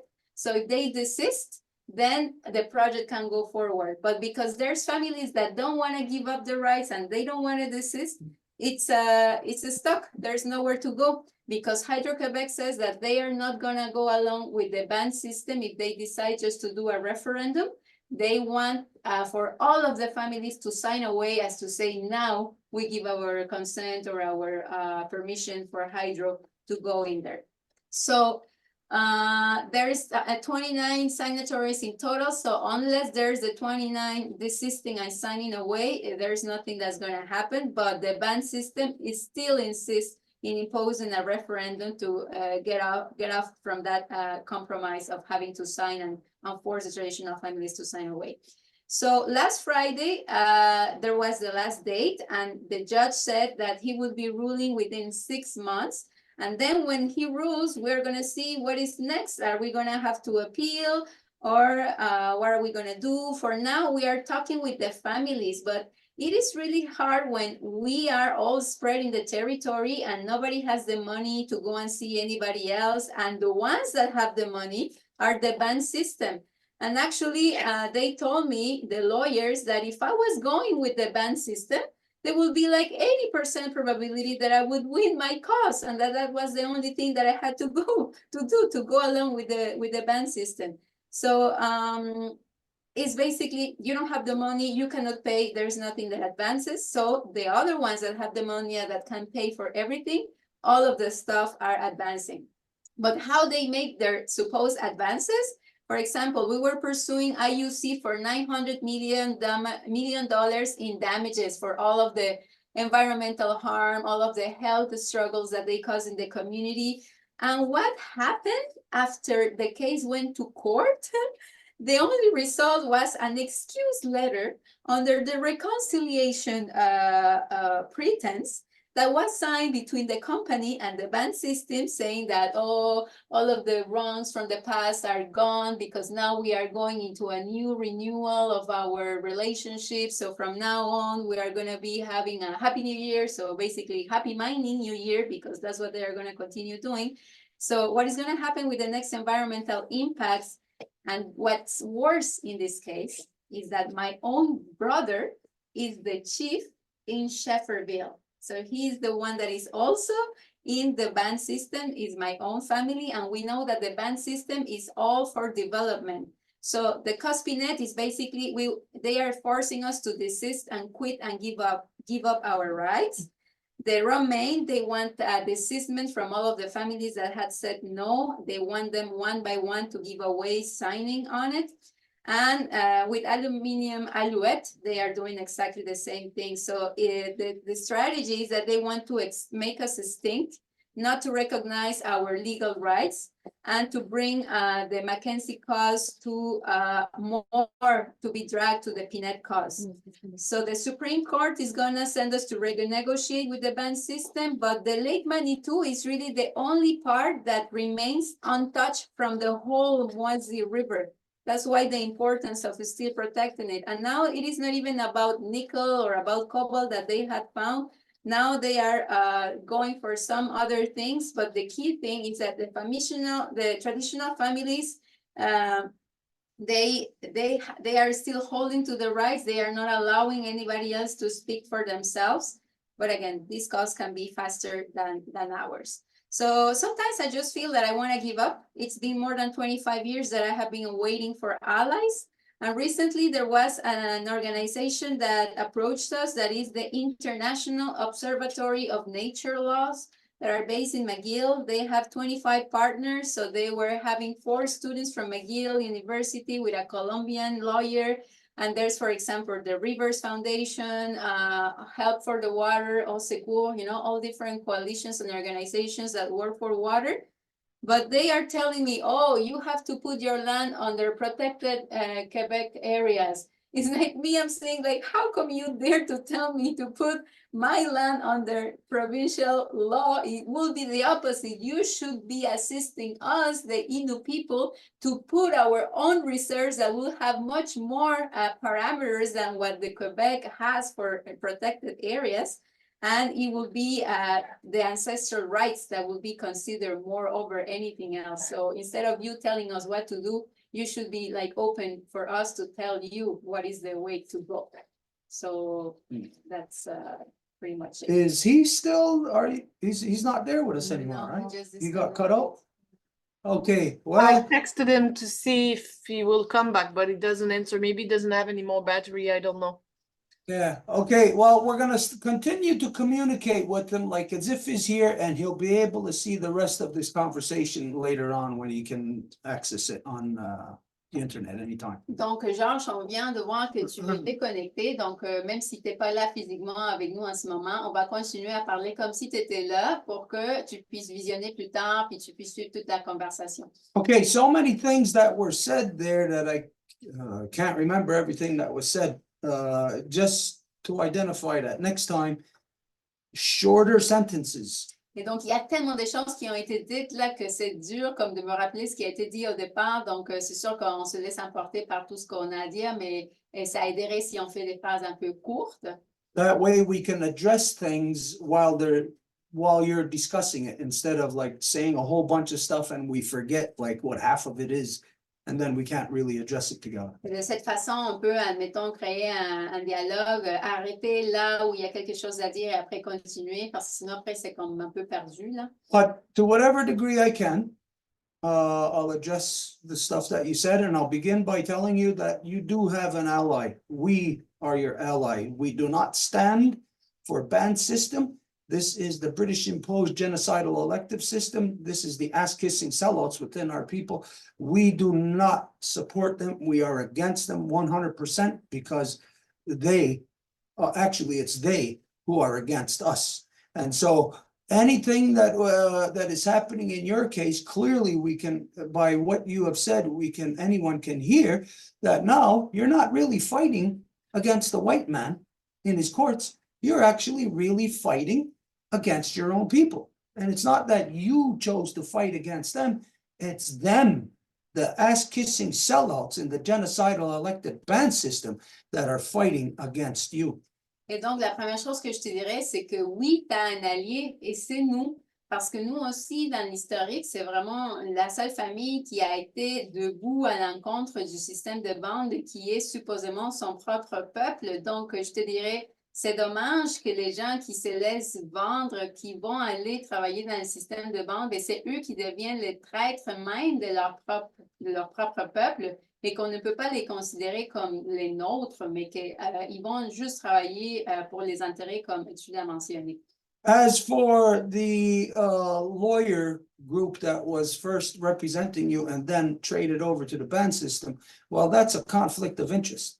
Et en relation, par exemple, aux avocats O'Reilly qui étaient d'abord dans le cas de Mackenzie puis qui par la suite ont changé pour être maintenant les avocats du système de bande, mais de toute évidence, il s'agit d'un conflit d'intérêts. And you are to demand that they are out of the picture from working for the band system in this case because they'd be going against you, who were the original client, therefore, hence the conflict of interest. Et tu dois demander qu'ils soient enlevés du cas parce que comment se fait-il qu'ils étaient d'abord tes avocats et maintenant ils changent de banque puis s'en vont pour le système de banque? C'est sûr qu'ils connaissent toutes tes informations, donc il n'y a pas question qu'ils soient maintenant eux les avocats du système de banque. Ils doivent se retirer du cas. Also, this group that contacted you from McGill, it's nonsense. Et aussi ce groupe-là qui t'a contacté de McGill, c'est n'importe quoi ça.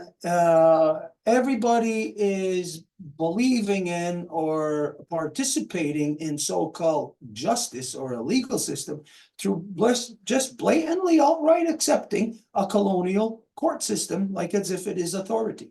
Et tout le monde continue à accepter quelque chose qu'ils croient que c'est un système de justice, et donc ils acceptent le système de cour en croyant que ça va rendre justice. And so that's what this organization does. They choose, or they don't choose, they have actually been told, every lawyer has been told not to represent their native interests based upon native rights. They have been told to represent their native interests solely from within the Canadian Charter of Rights. Et c'est exactement ce que cette organisation fait. Puis moi, je le sais parce que j'étais là quand ils l'ont décrété.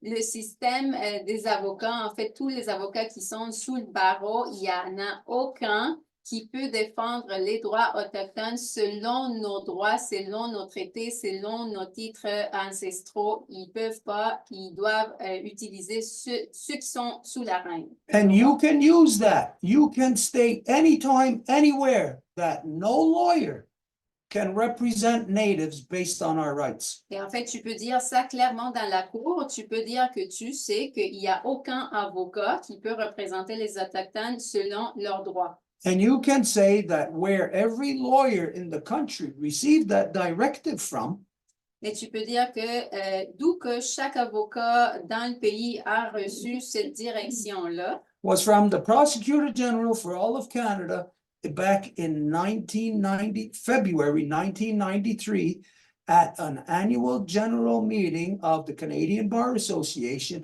at the McDonald Hotel in Edmonton, Alberta. et ça a été dit par le procureur général de la Couronne, ça a été dit à une rencontre qu'ils avaient en 1993 du barreau, et ça a eu lieu, where did it take place? At the McDonald Hotel in Edmonton, Alberta. Et ça a eu lieu à l'hôtel McDonald à Edmonton, en Alberta. And how I know this is because I was present at that meeting. Et je le sais parce que j'étais là. And I heard and seen with my own eyes, my own ears, that so-called, whatever, Prosecutor General of so-called Canada, telling all lawyers, you are no longer to represent natives based on their rights. Now, because of the Canadian self-government agreement, that natives were now to be represented in court solely under the Canadian Charter of Rights as Canadian citizens. Et je l'ai entendu parce qu'ils ont dit maintenant, vous ne pouvez pas représenter aucun autochtone selon leurs droits. La seule façon que vous pouvez les représenter, c'est en faisant partie de la Charte canadienne des droits et libertés. So you cannot use any lawyer at all. I don't care if it's a native lawyer, because a native lawyer is a white lawyer.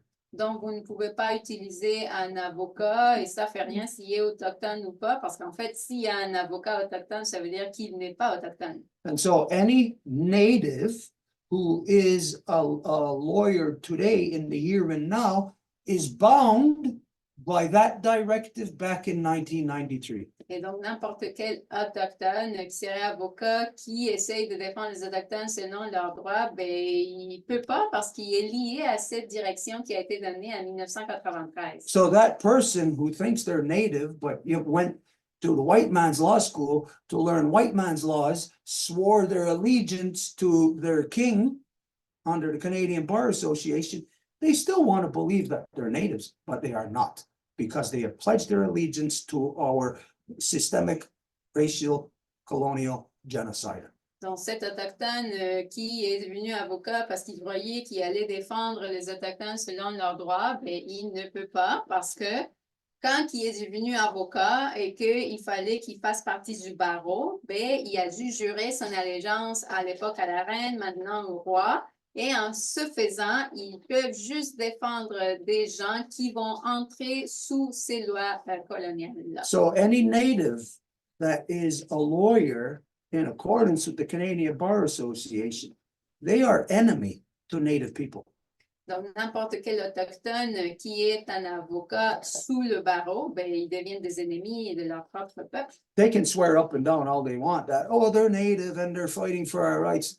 That's bullshit. They are outright liars, because once you to become a lawyer, you swear your allegiance to the Canadian Bar, which is under their British king. They are no longer natives.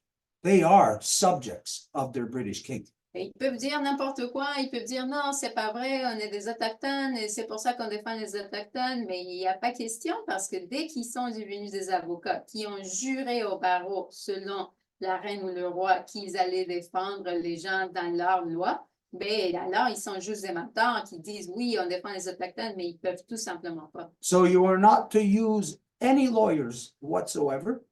You are to continue to represent yourself based on your mother's natural inherent law. Donc, tu ne peux pas utiliser des avocats, en fait, et ce qu'il faut faire, c'est ce que tu fais, continuer à défendre tes droits inhérents, légaux qui appartiennent à ta mère, justement. Okay, for the rest, we'd have to wait really until we're back having conversation. Et pour le reste, ben, ça serait mieux qu'on puisse avoir vraiment une conversation comme ça.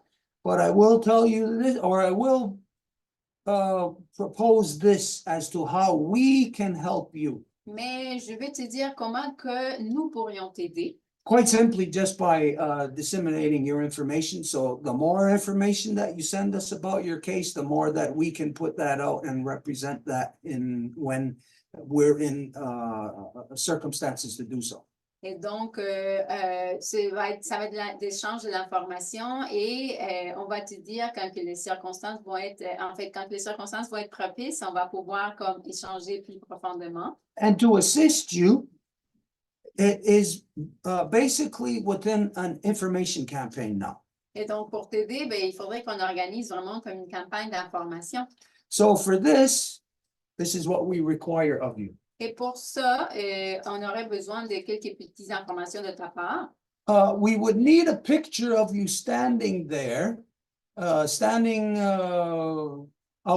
on the land. On aurait besoin d'une photo de toi qui est dans ton territoire. And if you can have that painting of your mother behind you, Et si tu pouvais avoir justement la peinture que tu nous as montrée de ta mère derrière toi. And if you could stand basically in the same position as your mother, looking at the camera or looking off into the distance. Et si tu peux te positionner dans la même façon que ta mère est, en regardant dans la même direction. And we're going to use that image to create a poster that we will send out in an information campaign of truth. Et on va utiliser cette image pour créer une affiche qu'on va utiliser dans une campagne d'information de vérité. So it'll basically look like this. We'll show an image of Turtle Island.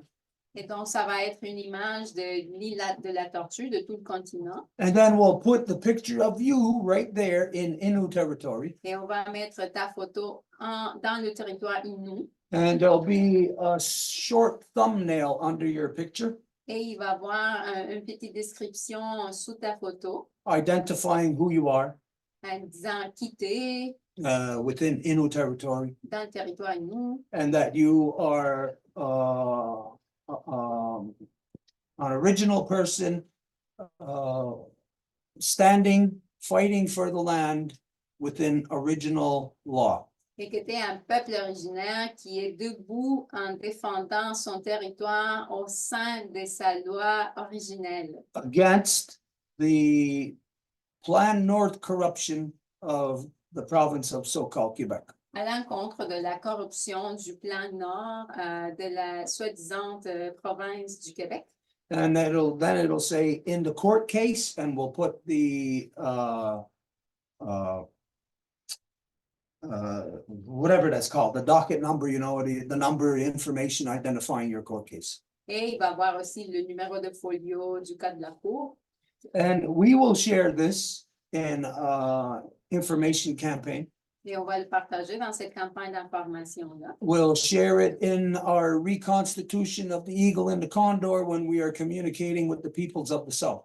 Et on va aussi le partager avec les peuples du Sud quand on a les zones de reconstitution du Sud et du Nord. So that everyone will see that there are still original people standing within original law and identity within each of our territories, Pour que, protecting and defending the land. pour que le monde puisse voir qu'il y a encore des peuples originaires qui se tiennent dans l'intégrité de leurs lois originelles et qui défendent leur territoire avec ces lois-là. As for your circumstance of that, you find yourself having no choice but to fight against your own brother because your own brother is within the British imposed genocidal elective system.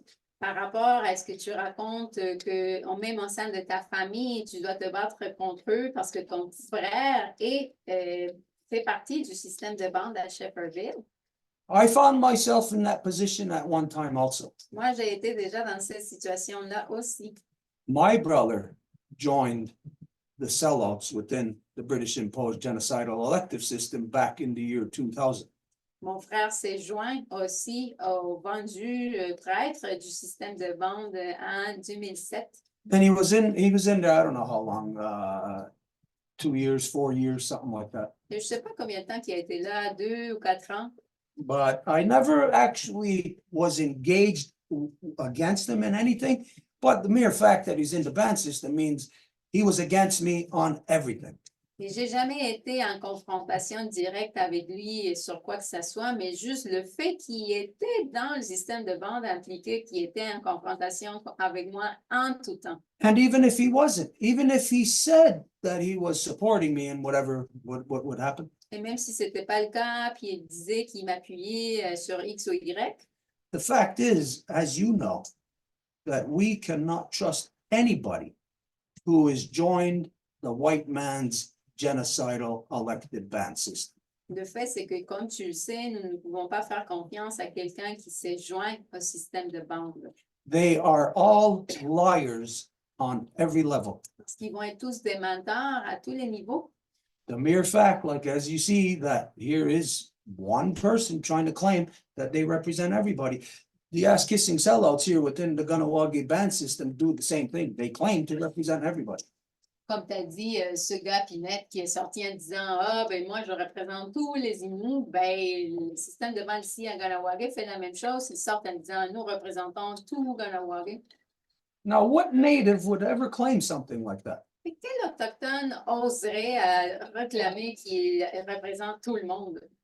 Only the white natives within the ass-kissing, sellout, genocidal elected band system would do such a thing. Et ça serait juste les autochtones blancs au sein justement du système génocidaire élu de bande. So I can see how, as you identified, that you've been fighting this for, what do you say, 25 years? I could see how you would be tired. Et donc, je comprends tout à fait, là, si tu dis que ça fait plus de 25 ans que tu fais ça, ben, je comprends comment que tu pourrais être fatigué puis au bout, là. But it looks like you got at least another 30 to 40 years left in your life. Mais on peut voir clairement que tu aurais encore 30 ou 40 années de plus devant toi. So you can look forward to at least another 30 to 40 years of this same type of scenario within your life. Donc, tu peux t'attendre à voir des scénarios comme ça tout le long de ta vie, là. We don't have time to rest. Parce que nous n'avons pas du temps pour se reposer, là. We don't have that luxury Il n'y a pas ce luxe-là qui nous est accordé. because it's not only the white man trying to destroy us, it's our own so-called people. Parce que ce n'est pas juste l'homme blanc, soi-disant, qui essaie de nous détruire, mais nos peuples en soi. So we know that for you to been doing this already, we know that you're strong, but just to offer it to you to say to remain to be strong, not just for yourself, not just for your family and your people and your nation, but for all our nations across Turtle Island. Et donc, nous savons que tu as résisté tout ce temps-là, donc tu es fort, mais quand même, on te le dit, on t'envoie de la force de rester fort pour toi, oui, mais aussi pour ta famille, même s'il n'est pas avec toi, mais aussi pour ta communauté, pour toutes les nations, surtout de l'île de la Tortue, qui ont besoin de ton exemple. Every single last native person is dependent on you. So you don't have that luxury of getting tired or getting fed up. You got no choice, the same way that I got no choice to just continue. Dig our heels in, bite onto it, and do not let go. Parce que chaque nation autochtone dépend de toi, donc, tu sais, à même titre que moi, donc moi, je ne peux pas me permettre de dire, OK, je vais laisser aller. Non, non, comme toi, nous devons comme vraiment mettre nos pieds à terre puis dire, OK, on va rester ici et on ne sort pas et on continue. Just by hearing your voice, your words tonight, it makes me stronger. Et juste d'avoir entendu ta voix, tes paroles, ben, ça me rend déjà plus fort, moi. And so there's other people out there that are depending on you to stay strong, to give them that strength also. Et donc, il y a d'autres personnes partout qui dépendent de toi et que juste en t'ayant écouté, ils ont de la force aussi et donc ils te la renvoient de retour. Okay, so for tonight, since he's no longer here with us, just to identify that we need to try to get as much information from him about the court case, you know, where we can start to disseminate information about it. You know, the court case number, where the case is taking place, you know, the next time it's going to be in court, where is it going to be, precisely in what room, you know, we all know how we got to deal with court stuff. Yeah, well, for that is not going to come yet as information because it depends on the other case. Donc, on a besoin de demander toutes les informations selon le cas de la cour. Tu sais, c'est quoi le numéro de folio, ça s'est passé où, puis tu dis où que ça va se passer la prochaine fois, mais moi je dis ça va pas se passer tout de suite parce que ça dépendait justement de l'autre cas de cour. And no, that's not so. They can say it depends on this or it depends on that, but that's not so.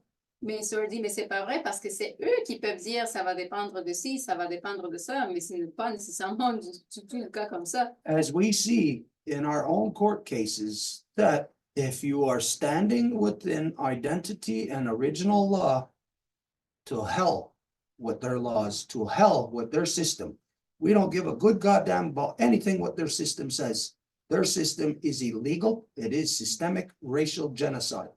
Comme par exemple dans notre cas de cours, ils peuvent dire X ou Y là, mais nous, on tient notre bout au sein de notre identité originelle et donc qu'est-ce qu'ils disent ou ce qu'ils veulent, ça vaut rien parce qu'ils peuvent s'en aller avec leur propre système qui est complètement corrompu. And no amount of RCMP or arrest warrants or jail time is going to change that reality. They may try to intimidate us and scare us with being arrested and things of that nature, even having litigation, lawsuits against us. To hell with them. Et ils vont vouloir tout faire pour nous intimider, comme avec des temps en prison ou de toutes sortes de choses, là, mais peu importe ce qu'ils vont vouloir dire ou faire, ça fait rien.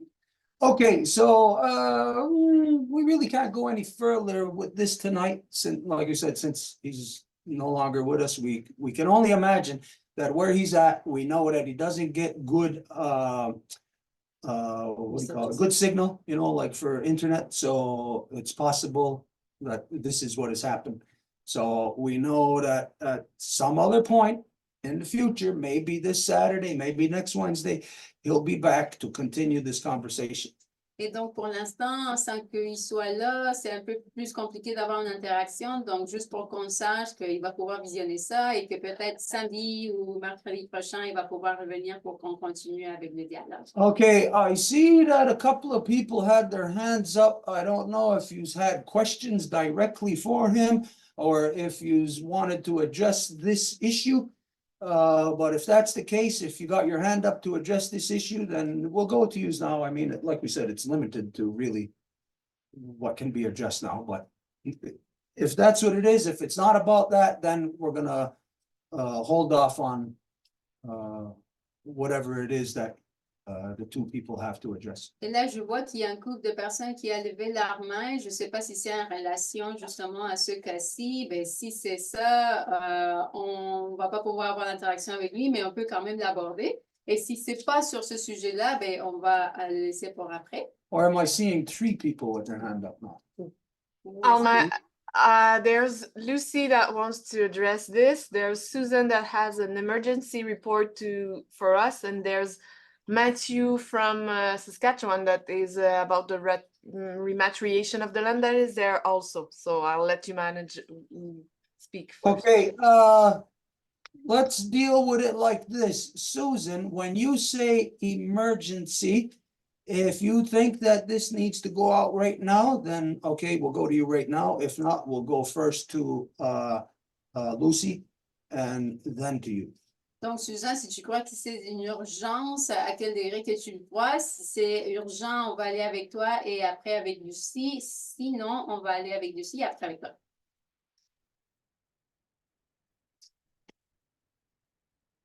You're muted, Susan. Susan, you're muted.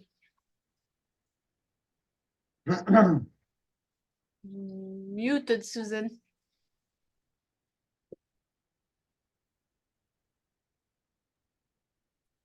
Well, can you hear me? Yeah. Okay.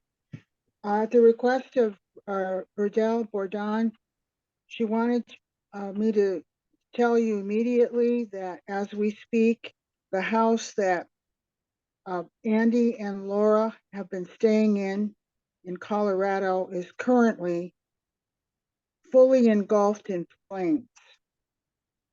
Fortunately, everyone got out, and I sent a video to Edith that was just done maybe, I'd say about 40 minutes ago. Okay, we're gonna take a look at the video and see if we could share it. Is the video of this place on fire? Yes. You better, well, no, there's no need to translate that part. Well, we had suggest for somebody that was interacting, but it's totally. The what? It will be somebody just for interaction, but it's totally your call if you want to translate too. Well, no, only when, like when Lucy comes back on because it's pertinent or in reference to George. So that part will keep translating in French, but this, it's not necessary for him. Okay, so all right, while she's trying to bring this video up, okay, didn't I hear from them already that there's been a rash of fires around them already? Yeah, Susan had just reported a few days ago that there had been another fire at their place, right? So this Yes. is a few days. Yeah. This is fire number 29. What in the hell is going on? That's my question. You have to find out. how in the hell could there be so many fires around these people in not just one place, but all over the place? Every place they've gone to. You know, it makes me think about, now, I'm not saying this to diminish anything in their level, but it makes me think about my brother. My brother Kevin, and myself, actually, the two of us, first, let's see, I don't know how long ago it was, maybe 8 years ago, my house burnt down. And then I was staying with my brother Kevin, and then his house burnt down. And then my brother Kevin came to stay in my RV, and then my RV burns down. And then from there, my brother Kevin, who almost died last year, as some of you know, in his car last summer, where he was staying, he almost burnt his car down. So it makes me think of this, that what the hell is going on? How is there fires, so many fires around, you know, like the way that it was around us, like we were being plagued with something. You know, it's, here, there has to be some type of monitoring. They got to start doing some type of monitoring, because otherwise it's going to look like it's fires, you know, resulting from them or something. So they got to start doing some kind of monitoring wherever they are to ensure, you know, guarantee, like to do like a monitoring of that. Oh my goodness. Geez whiz, that looks like a complete loss already. Jeez. Yeah, it is. And can you tell us, we know that you might choose not It's to, a and farmhouse in Colorado. farmhouse in Colorado. And is that a family member or just a friend or a supporter? A supporter, a water protector from Standing Rock, supporter of the family. And this could be very negative for them, you know, like people might start saying that they don't want to like put them up, you know, because fires are just following them all around. Well, that's exactly what people have been saying. Although Bandy and myself and Burdell have been brutally honest with the people that have offered their help, what they're risking. And so we've been standing in integrity with these kind of things. And the water protector is well aware of the fires. There were 3 fires before this one a couple days ago. And she asked me if she should ask them to leave. I said, that's up to you, Melinda. This is your life and your house, and you already know what the risks are. So she apparently decided to let them stay. And now the house is gone. Fortunately, they got out before it was too late. Okay, so the water protector whose house they were staying at, is this a native person or a non-native person? A non-native person, an ally from Standing Rock. An ally. Okay, this is a terrible circumstance then, if this is happening to one of our allies, because what it does is it whittles away at our allies, Right. eliminates allies. Oh my goodness, yeah, I guess right now you don't know any of the circumstances about it, huh? No, I have very sketchy information. Burdell was saying that, or Andy was telling Burdell that they were about ready to start cooking dinner, and they went out to their car to get the skillets and cooking equipment. And when they came back, the house was on fire. And my phone is getting really hot. I got to go get something in the freezer to cool my phone down now. Was the owner of the house at home at the time? Yes. Yes. Let me excuse myself for a second. I gotta get something in the freezer. Okay, well, we're gonna go to Lucy right now then, because now that you gave us this emergency update, later on, we'll come back to this. We'll continue in the vein that we were discussing. So Lucy wanted to address the issue what George was bringing forward, what's happening to the Innu people. And so we'll continue with that, just to get that out of the way, because like we said, we can't go much further with that tonight. Et donc, on a comme donné Suzanne le plancher pour parler d'une urgence des alliés qui se font brûler des maisons depuis longtemps. Ils ont déjà vécu 29 feux. Donc là, lorsqu'elle a mentionné ça, on va donner la place justement à Lucie qui voulait aborder le sujet de Georges et après, on va revenir à Suzanne. Okay, Lucy, so what's going to do? Welcome, good to see you. And whatever it is that you wanted to share about that issue that George was bringing up, the floor is yours. Donc, Ouais. c'est toujours un Euh, Vas-y. je suis Lucie, fille de Thérèse, petite fille de Jeanne, Isabelle et d'Anita, mère de Frédéric, Fanny, Rémy et grand-mère de Priya et Armani. Alors, bonsoir. Lucy introduces herself in the matrilineal way, mentioning her mama, her grandma, and her daughters, and her little great children, grandchildren. And she says hi. Alors, hier, on a eu un direct, justement, qui donnait, on a parlé, je me suis permis de parler du Wampum à deux voix hier, bon, par rapport à un questionnement qu'on avait, parce qu'il y avait des, comment je pourrais dire, des Autochtones qui étaient là. Il y avait Linda Siwi, qui est Wanda Turon Wanda plutôt. Et puis, il y avait grand-mère Lucie qui était là aussi. Et on s'est mis à parler de territoire, parce que moi, je disais que le territoire, pour moi, appartient aux Autochtones.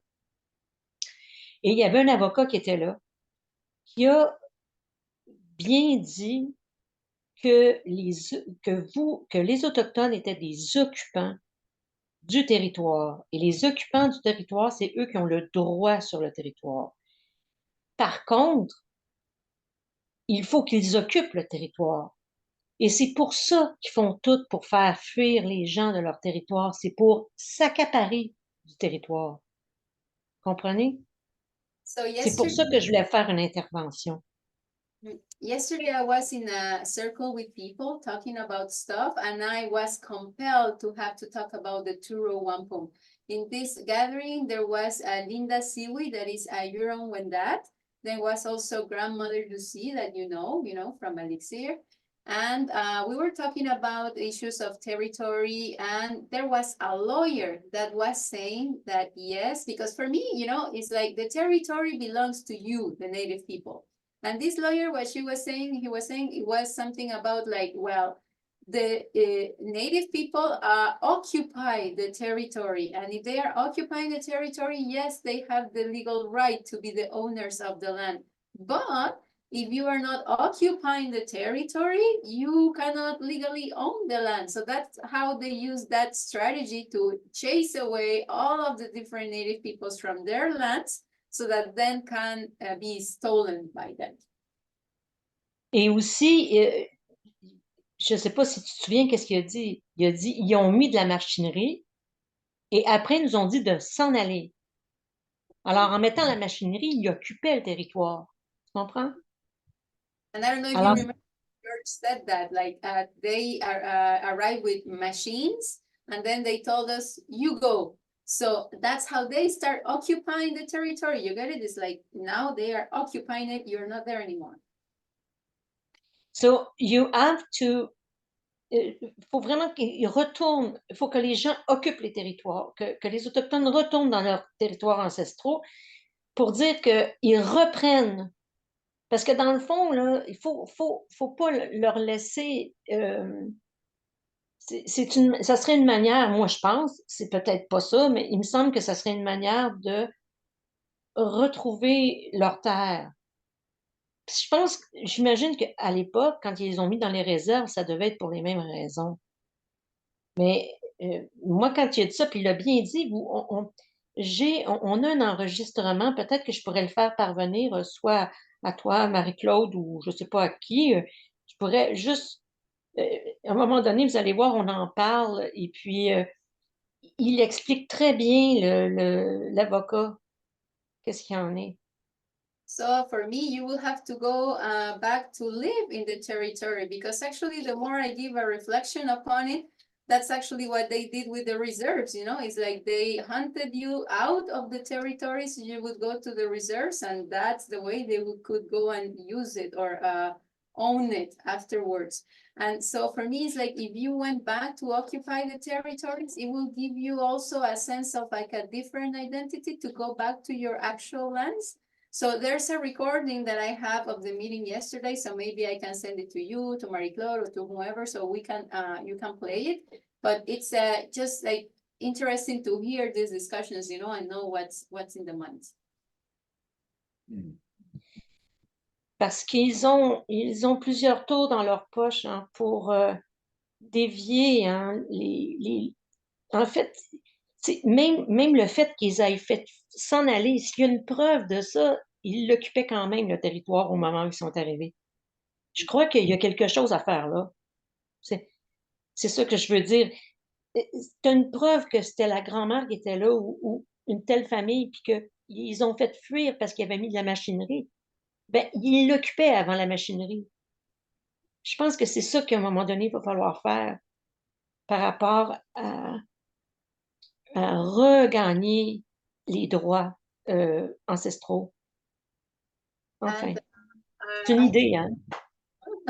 I think that they have many things in their pockets, you know, that they can just throw like this, you know, on the table. And for me, it's like, if we look at it really carefully, even when they come and drop the machines, you know, they were there. They were occupying the territory until they came with the machines, and then they chased them away, you know. But it's like there's something to do with that, with the fact that even though there's no current proof that they were occupying the territory now, well, that territory was occupied before by their grandmother or by somebody in their family, you know, with ancestral links to the occupation of the territory. So for me, because you know that they have very twisted ways of getting their things, you know, so we have to look at it more deeply in that sense. So of course, that's just an idea.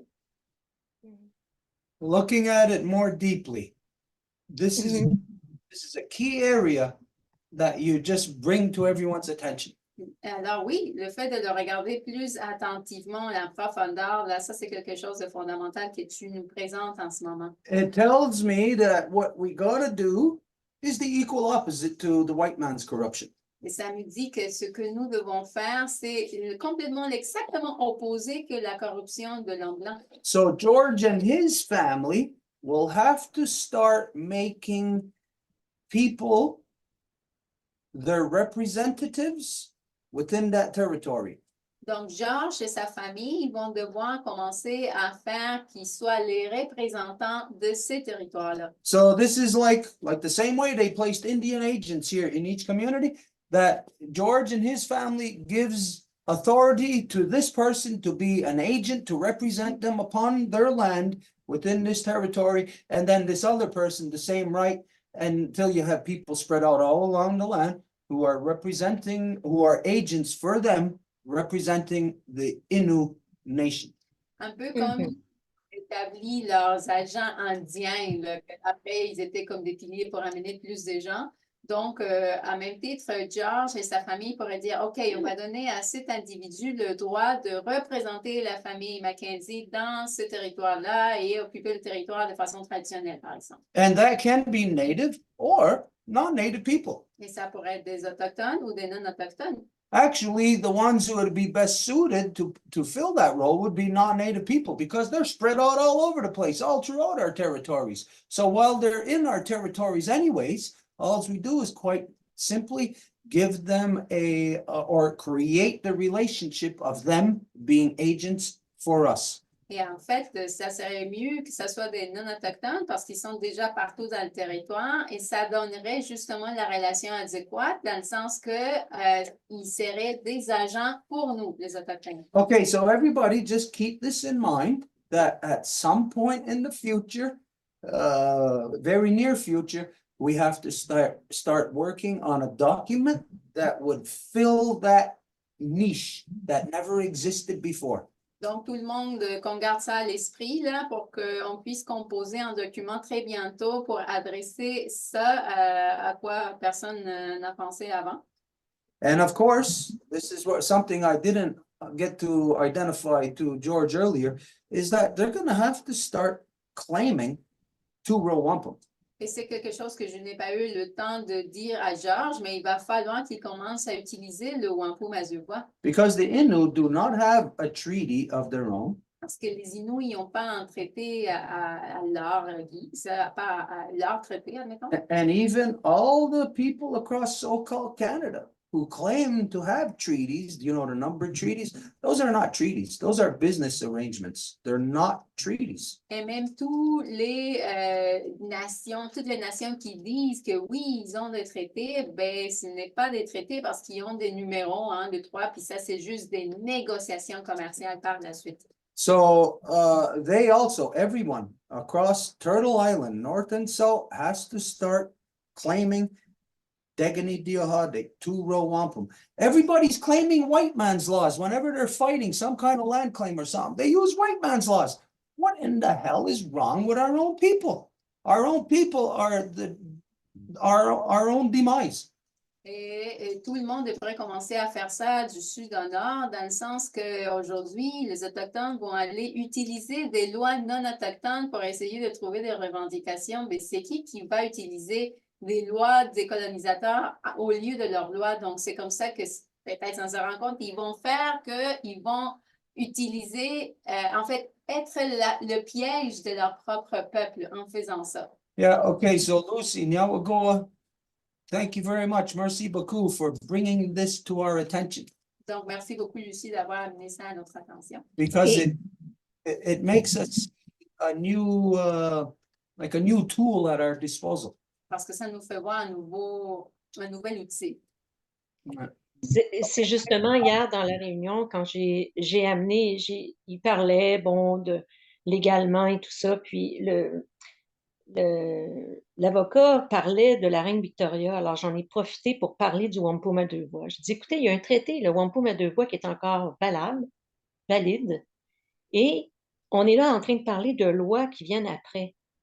Je dis, pourquoi on ne prendrait pas ce traité-là pour pouvoir fonder la chambre qu'on veut faire? Je ne sais pas si, bon, Alain vous en avait parlé, de cette chambre, deuxième chambre citoyenne, qui ferait peut-être des vétos sur les mauvais projets du gouvernement et tout ça. Alors, j'ai amené ça et là, les deux femmes qui étaient avec moi étaient super d'accord avec ça, puis étaient contents parce que, dans le fond, moi, ce que je voulais, c'est de commencer la chambre, mais de commencer le travail de ça. On ne sait pas si ça va exister, mais de commencer le travail avec les Autochtones avant même d'avoir écrit les premières lignes, là.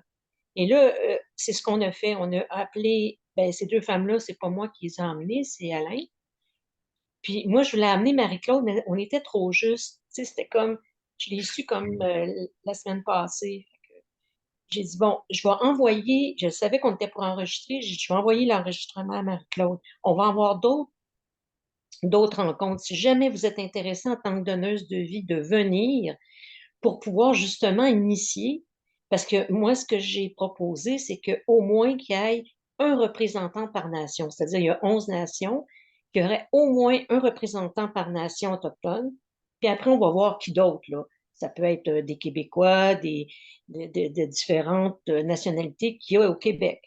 Mais on n'a pas encore rien formé là, de ça. Mais hier, comme il y avait des Autochtones, c'est ce que j'ai proposé. Je ne sais pas où ça va aller, mais moi, je trouve ça intéressant que si on continue, on va continuer, on va avoir d'autres réunions. Le 7 avril, il y en a une. Mais je vais vous envoyer l'invitation. Comme ça, s'il y a une donneuse de vie qui veut représenter tout le monde, ben, elle peut se présenter, puis au moins voir, puis vous pouvez venir à plusieurs, c'est comme vous voulez. Puis, j'aimerais ça qu'on puisse s'unir. On n'appelle pas, on veut pas inclure les Autochtones, parce qu'inclure un Autochtone, ça veut dire qu'on l'amène avec nous autres. C'est pas ça qu'on veut. On veut amener une unité entre les Autochtones et nous, pour qu'on ait une force pour pouvoir justement contrer ce qui se passe. Ok, je vais s'il te plaît aussi. So yesterday in the meeting, there was this lawyer that was talking about a document about Queen Victoria. So that's when I said, okay, but you know that there's the 201 Treaty, and that's the first one, and that's the only one that is still valid. So why would we be using some other stuff that come after when we have that first one that is the one that has to be respected? And this gathering happened because I don't know if you are aware that with the group that we're working with Alan, it is to create a chamber that would be a first chamber, second chamber that would be trying to oppose or block any project that will be harming that the government is trying to impose. So it is in the discussions of this creation of that chamber that we were talking about these things. So there were two other women that were completely, entirely agreeing with what I was saying. But for me, it's like I needed maybe, for example, one of you of the Life Givers Nation to come and say these kind of stuff. But it's like I wanted to invite Marie-Claude, but I didn't have really the time because it was a little bit too last minute. But that's why it was recorded. So I'm going to send the recording to Marie-Claude. I'm going to invite you also, if there's somebody of the representatives of the Life Givers Nation that want to come and talk about this. That would be great. The next meeting is going to happen on April the 7th, but there's going to be more meetings about this. And for me, the important thing is that, you know, in these kind of creations of chambers or stuff like that, it has to be not like we say, okay, we gotta include Native people, you know, because that's like another thing that is saying, oh, we are just bringing the Native along with us, you know. It will have to be that they would be there telling us how to do it. So, you know, this is still very fresh. I don't really know where this is going to go, but for me, it's like anything that is going to start, it has to start with you. Okay, And also, Linda Siwi says that, je vais le dire en français, elle a dit, comment qu'elle dit? Oui, que qu'on devrait justement, comme disait M. McKenzie tout à l'heure, plus aller avec les Autochtones, s'allier aux Autochtones avec leur manière de faire aussi par rapport, elle parlait au cercle de parole. Elle dit, nous, on a une grande expérience des cercles de parole. Alors, on a une expérience à donner par rapport à ça. Alors, on a comme, tout le monde disait, oui, c'est vrai, on devrait plutôt comme faire l'inverse, mais en fait, c'est de travailler ensemble. C'est ça qu'on veut. Alors, c'est ça qui est important de garder en tête. Puis, je suis heureuse d'être là ce soir. Je vous souhaite pas le bonsoir parce que je vais rester avec vous jusqu'à la fin, mais c'est ça. Alors, à bientôt, j'espère. And Linda Siwi was also saying, you know, a little bit like Mr. Mackenzie was saying a while ago, it's not more like, oh, we're going to send you or whatever, tell you natives what you need to do, you know. It will be completely the opposite. Like you natives will be telling us what we got to do. So that's something that will have to happen more and more. So I'm very happy that at least that perspective is being presented because it seems that it has not.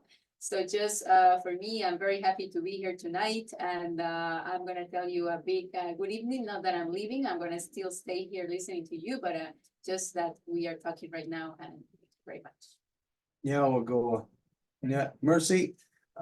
This reveals something that is right under our noses, the difference between native and non-native people.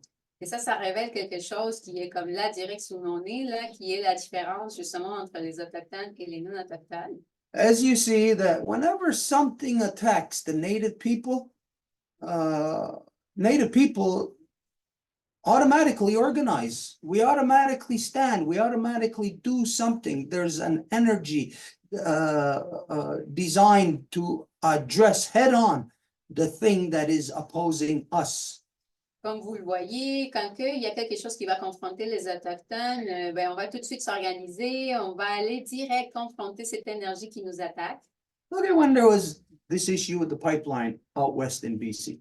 Et quand il y avait cet enjeu des oléoducs là, en Colombie-Britannique, Native people across the country were mobilized, were taking action, were doing something all together. les Autochtones partout dans le pays se sont mobilisés, ils ont fait une action ensemble. And who are we fighting against? We're fighting against the non-native people. Et contre qui nous nous battons? Ben, contre les non-autochtones. Because under your so-called democracies, then so-called Canada, the government that is made up of you, by you, for you, is the thing that we're fighting against. Parce que sous vos démocraties, donc les gouvernements qui sont faits pour vous, par vous, ben, c'est contre ça qu'on se bat. The non-native people, they are the entity that is the problem. Et donc, les non-autochtones sont l'entité qui est le problème. So the reality is that, you know what, within the two-row wampum, I'm responsible for my side, and the other side is supposed to be responsible for their side. Et la réalité dans le Wampum à Dubois, c'est que moi, je suis responsable de mon côté et l'autre côté devrait être responsable de son côté. So I'll ask anybody, I'll put this out there. It's a redundant question, mind you. Et donc, je vais demander, puis c'est une question quand même assez redondante. Why can't the non-native people organize themselves for anything? How come they cannot organize under any single thing to come together to do something about all the corruptions from within their own government? Pourquoi est-ce que le non-autochtone ne peut pas s'organiser ensemble jamais pour venir à confronter quelque chose qui leur est complètement comme descendu du haut vers le bas de leur propre gouvernement? Parce What is- que, What parce is que wrong? I can answer that. Okay, what is wrong within the non-native society that for them to be full of corruption from head to toe, Qu'est-ce qui ne va pas avec la société non-autochtone, qu'elle est complètement corrompue des pieds à la tête? and the most that they can do is bring themselves to Ottawa all together to make their situation worse? Et le plus qu'ils peuvent faire, c'est d'aller tous ensemble à Ottawa pour empirer leur situation. Every single non-native person has to start thinking as a nation. Donc, chaque non-autochtone devrait commencer à réfléchir en termes de nation. If your so-called government is created out of so-called democracy, which means that every person is voting, thereby it's created by you, for the people, Et si chaque gouvernement devrait être créé par vous et pour vous, then act like a nation, non-native people, donc les non-autochtones devraient agir en tant que nation. and identify when you are perpetuating a corruption. You stand up and fight against it when you see that it's being inflicted upon the native people. That's not for us to fight against it. That is for you, non-native people, to stand up and to hold up your end of the most simplistic bargain ever.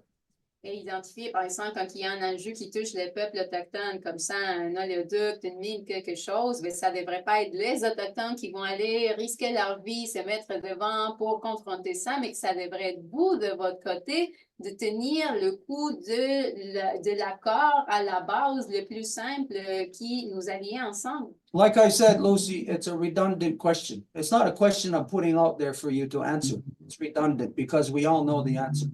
Comme j'avais dit, Lucie, c'était une question redondante. Là, ce n'était pas vraiment pour que quelqu'un la réponde, mais parce qu'on sait tous la réponse. The non-native people have been under a male-dominant system for thousands of years now, so long that the realities of truth and freedom are so alien to you that it's like something coming from the other side of the waterverse. Mais que les peuples non autochtones ont été tellement conditionnés à la domination masculine que tout a été arraché, enlevé de leur mémoire, de leurs souvenirs. Donc aujourd'hui, s'il y a quelque chose qui arrive avec le gros bon sens, Ben, ça vous semble quelque chose comme qui est complètement à l'extérieur, qui vient dans notre monde. So not to address the people here who are in a proper two-row wampum relationship, Et c'est pas pour adresser les gens qui sont ici, qui sont déjà dans une relation adéquate au niveau du Wampum et du bois, but to address the non-native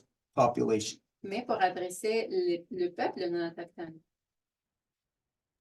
There's gotta C'est be justement ce qu'on va faire. On va parler plutôt de nation à l'intérieur. no say. Oh, excuse.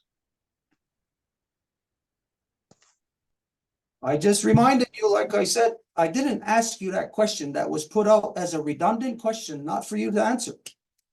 Donc, à nouveau, c'était juste une question redondante, donc il n'y avait vraiment pas besoin de répondre. You gotta think, non-native people. Donc, Wouldn't everyone on earth be so fed up with you by now? si vous êtes des non-autochtones, vous ne trouveriez pas que tout le monde sur Terre à qui vous avez colonisé, il serait comme fatigué de vous? If I was somewhere in somebody else's house and I was doing nothing but causing problems and being a pain in the ass to the people, if that was me, there's no way in hell I would not address my own behavior in somebody else's house. Si j'étais dans la maison de quelqu'un d'autre et que moi, je provoquais juste des problèmes avec mon comportement, ben, il n'y avait pas moyen que je puisse pas comme aborder mon propre comportement à moi. But what I have seen is that the non-native people are full of excuses for everything. Mais ce que j'ai vu dans les non-autochtones, c'est qu'ils sont remplis d'excuses pour tout. It's only since the Women's Nation has been organized that we're starting to see no excuses now. That we're starting to see, of course, women taking action. But in the larger general non-native society, they still got their heads up the male dominant rear ends for thousands of years in the dark ages of war, where everybody is being led by the nose and nobody, not a single non-native person, can take proper responsibility for a goddamn thing in this world. C'est juste depuis la création de la nation de Vénus de vie qu'on commence à voir des femmes qui font des actions, mais avant ça, ben, il y avait comme personne qui était responsable de tout ce qui était, de tout ce qui arrive dans le monde. But yet, when the non-native people are in a bind, when they are in trouble, Mais encore là, quand que les non-autochtones se trouvent pris, ils sont dans des situations problématiques, you know that you can always come to the native people, which you always do, and you don't get beating around the bush. You get direct answers, direct solutions. You're even identified, told what to do. Live by the two-row wampum. et vous venez quand que vous avez besoin de solutions et vous allez les trouver, vous allez avoir les solutions concrètes et bon, ça serait comme du vrai bon sens que de vivre selon le Wampum et du bois. What I'm expressing to you is that everyone else on earth, except for all the non-native people who are the result of colonization,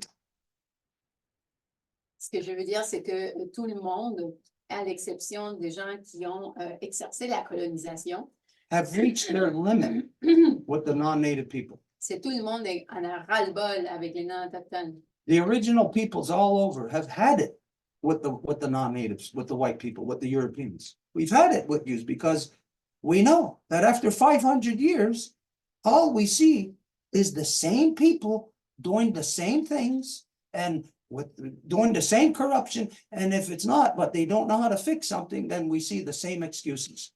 Et tout ce qu'on voit en tant qu'autochtones, c'est les mêmes non-autochtones qui font les mêmes problèmes et qui corrigent rien et qui ont toujours tout plein d'excuses. But yet, the native people, at any given time in history, will come up with the solution, will address the issue, and will take action to fix it. What is wrong with the non-native people? Mais encore là, les autochtones vont prendre le problème, vont trouver des solutions et les corriger. Donc, qu'est-ce qui arrive avec les non-autochtones? Again, that's a redundant question. I don't need anybody to answer that because I know that nobody can answer it properly.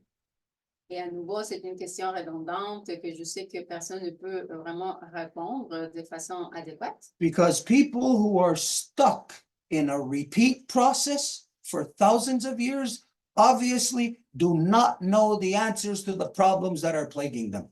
Parce que, de toute évidence, des gens qui sont pris dans un cercle vicieux depuis des millénaires et ne connaissent de toute évidence pas les réponses à ces problèmes-là. You look at how right now, everybody in so-called Canada, all the non-native people, all want to believe they're all good people.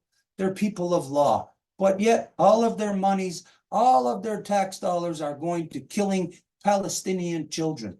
That's how much the non-native people are so good here in so-called Canada. Et aujourd'hui, tous les soi-disant Canadiens pensent qu'ils sont de très bonnes personnes, mais encore là, tout leur argent des impôts s'en vont directement à financer des tueries des enfants et des femmes dans des territoires ailleurs, comme en Palestine. There is a reality of a disdain that is building.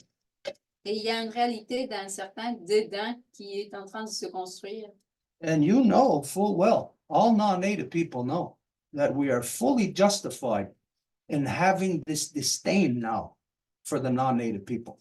Et vous savez que les Autochtones sont justifiés d'avoir ce dédain à l'égard des non-autochtones. So, non-native people, get your shit together. Donc, les non-autochtones, ramassez-vous. Stop coming up with excuses Et arrêtez de faire des excuses and start doing what humans would do. et commencez à faire ce que les humains feraient. And for that, you don't necessarily have to have a relationship with the native people to figure out what humans would do in this circumstance. Et pour ça, vous n'avez pas besoin d'avoir une relation avec des Autochtones pour savoir qu'est-ce que les humains feraient. How come the non-native society, there's what, 37 million, 38 million in all of Canada? And there's gotta be, I don't know, maybe less than 1 million native people. Il y a peut-être 37 millions de non-autochtones et 1 million d'Autochtones. But yet we can motivate ourselves together to take collective action. Non-native people cannot take a collective action on anything except allowing themselves to fall into a trap, like when everybody went to Ottawa in the last couple of years.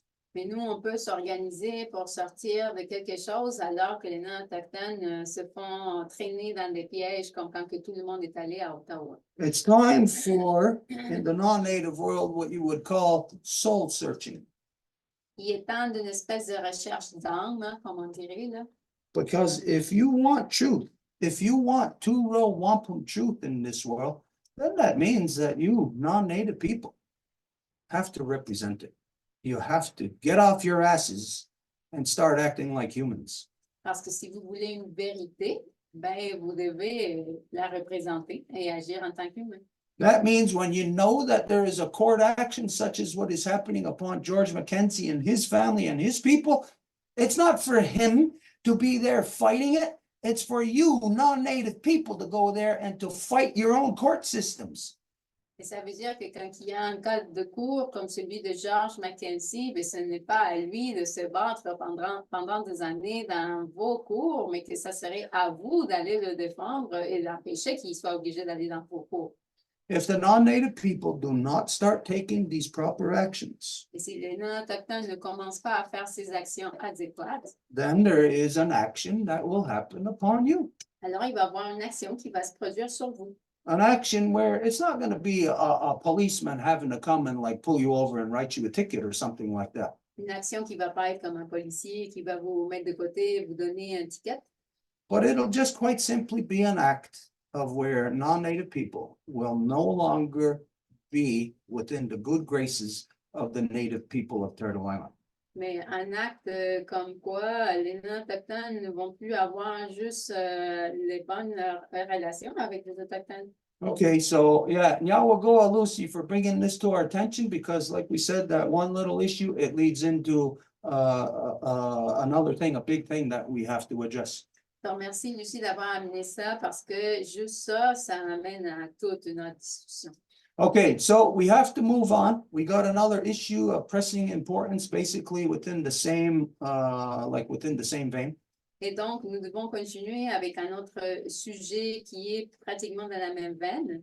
And again, before we get into discussing this with our guest, Et avant qu'on aille discuter ça avec notre invité, every non-native person should approach this through looking at it as action that they got to take, not action that this native man has to take or his nation has to take, but what all of the colonizers have to take in correcting themselves.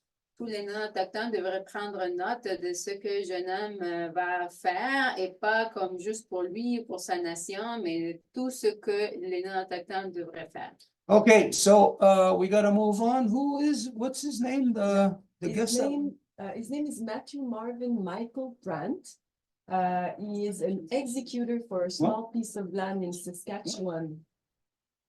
He's a executor for a small piece of land in Saskatchewan. It's a traditional Cree territory, and he's looking for consent to rematriate the land that he is basically executor. Okay, so I don't really know too much of this story except like in the last couple of days, just kind of brief given to me. So I'll just say welcome to you. If you can identify yourself, introduce yourself, you know, all the information about the circumstances, and the floor is yours. And we're just so that I'm not translating now for this part, so nobody's got to worry about adjusting too long or whatever. No, absolutely. My name is Matthew Marvin Michael. Our family line on my father's side is Brandt. It was traced back to Joseph Brandt in the 1700s. That was done in 1989, 1990. I did that research on microfiche in Saskatoon in grade 6. Turned out to be a 7-page essay. And it actually turned out to be quite instrumental in the things that are coming forward now with the land that we have. There's a lot of things that you brought up, and we're following land tonight. And even when I look at my grandpa's side for my dad, I know that there's wars in there, and there's politics, there's law, there's legal. There's a big difference between those two. So to cut a really long story short, I'm in Saskatchewan. We're in the RM of St. Peter, which is east about 1 hour of Saskatoon. We have land that's been in the family since 1876. And we have documents for that land that state in the between 1898 and after Queen Victoria died and 1908, the railroad passed from one end of Canada to the other. And when they did this, what they did is they did surveying on either side of the track 5 kilometers. And these were all documented, and the farmers and the people that were in control of the lands that were actually being utilized at that time were asked to pay fees to have the surveying done. And we have this documentation. It's actually, it's in our file at ISC, which is Canada-wide. That's where all your titles are. So when you look into our file, you can see that we have all the documents for most of eastern Saskatchewan on 5 kilometers either side of that track, showing that all those farmers paid for their own surveying. And at that time, there was land patents released by Canada, by the government of Canada. And so what it showed is that they knew they weren't allowed to give those land patents out. And so what they did is they created the Privy Council at that time when Queen Victoria died, before Queen Elizabeth took over. And they realized their mistake somewhere in there. So then they used the railroad as an excuse to take away the land patents from the farmers. And they ended up giving them letters from the Privy Council of Canada at that time. And in order to get the letter, you had to prove that you paid for the surveying. So as we go further, they put wars in the way. They put there's lots of documentation. In the 1950s, what they did, so they took the patents away. They gave everybody a letter guaranteeing they would never have to pay taxes again. And then they separated the mineral rights in the 1950s to the 1960s from the land patents, these letters that they gave, and then they started removing the letters. And then they just put everyone's name into a certificated title. So after they separated the mineral rights, what they did is they gave out bonds. So now before the bond was there, if you owned land or you had land patent letters, you owned everything under that land, 100% of whatever it was, according to their documents. And so what they did is they switched everyone out and they said, oh, listen, we can't do this anymore. So we're just going to give you a percentage. And we're going to give you what's called depending on your soil, we're going to give you mineral rights bonds, either a royal bond or a regular bond or whatever, according to whatever minerals you have, not even oil, water, nothing, right? And so they separated this. They ended up giving the whoever, no, you didn't get a choice, right? If you have a title, you have to follow suit with the system that's in place. So they separated the titles, and then by giving people a little bit of money back for the minerals that they've stolen, they can now blame the title holder as the one who's giving consent for them to do it in the first place. So it's a nasty trick is what it is.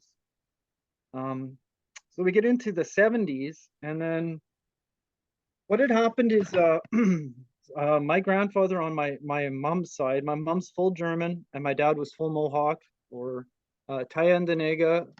So I hope I pronounced that right. I'm sorry, I know French. We grew up in Saskatchewan here, so they don't really teach it. They do now a little bit, and even then you have to go to special schools to learn French out Western Canada.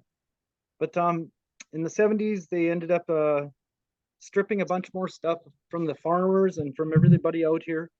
And so in 2018, my uncle passed away. And what I didn't know, none of us really knew what was going on with my family because there's an age gap there. So my grandparents had my mom, my uncle, and my aunt when they were in their 40s. And so by the time we got born, my mom had kids and she was the only one. So I have a brother and a sister. And so long story short, my uncle got sick after he got the title from my great uncle on the German side. And they ended up my uncle got sick, he had schizophrenia. And so long story short, they put the land in trust. Now, what we're finding out right now is nobody knows how to do this stuff. Nobody knows how to take land, put it into trust, put its own governance and council over it. And then from there, the government has to abide by what the council says. So it's the same idea as what the Native people have if they're not carded, right? If you don't have a status card, basically. So there's key indicators here too, where when you look at law, what we're finding out is that the words indigenous, the word aboriginal, those aren't, they literally mean not original, not first, not, right? And so when you look at the words that they're using, when they're talking about stuff like aboriginal people or indigenous people in law, they're talking about not original. They're talking about the ones that they've put into the treaty card systems, right? And that's what they have control over. But if you say you're native, if you say you're savage, if you say you're first people, you're not following in their words. And then I heard you talk about this a little bit earlier. You were talking about how if you stay in your wampum system, they can't touch you and they have no authority anymore. And that's absolutely true. I've started a civil court case here because of what we found out. I did send you some letters. It's quite a lot of documents about what was put into those court cases. And since then, we're at a point right now where they can't even force taxes on us anymore. They're trying to right now, but they're really stuck. And a lot of this is contingent on my first letter that we put in 2021 into the court system. I put it in privately, so it's not on public record. And when you're moving in trust, that's how things work. They're not public. Everything's private. That's the whole point. And so what they've done is they've taken every person that's in Canada, United States, Mexico, all of Turtle Island, right? And they've taken them and put them into a system where everyone, it's common knowledge. It's becoming common knowledge now that you have a corporation as your name, and then you have a private operation as well. And you can separate yourself in law. So when you're driving down the road, for example, and you get pulled over by a police officer, you can stay in the private. If you're paying for the plates on that vehicle and you're not working, what they're pretending is you're working. And now they can ticket your corporation and you think you're your corporation, so they end up billing you and you pay it. Everything's a trick. What we have is this mineral bond. So ours was one of the first ones released in the 1956, I do believe it was. It's on the title. And so no, my grandparents knew. I have a really strong belief in this now from what I'm seeing of all the stuff that they did. And so nobody's ever touched this mineral bond. It's been sitting there. It's at 4% of 100% of Saskatchewan. And I don't know how they pulled this off. What happened in 2018 is my uncle passed away from a heart attack. So it was quite quick. It was really good that he went that way.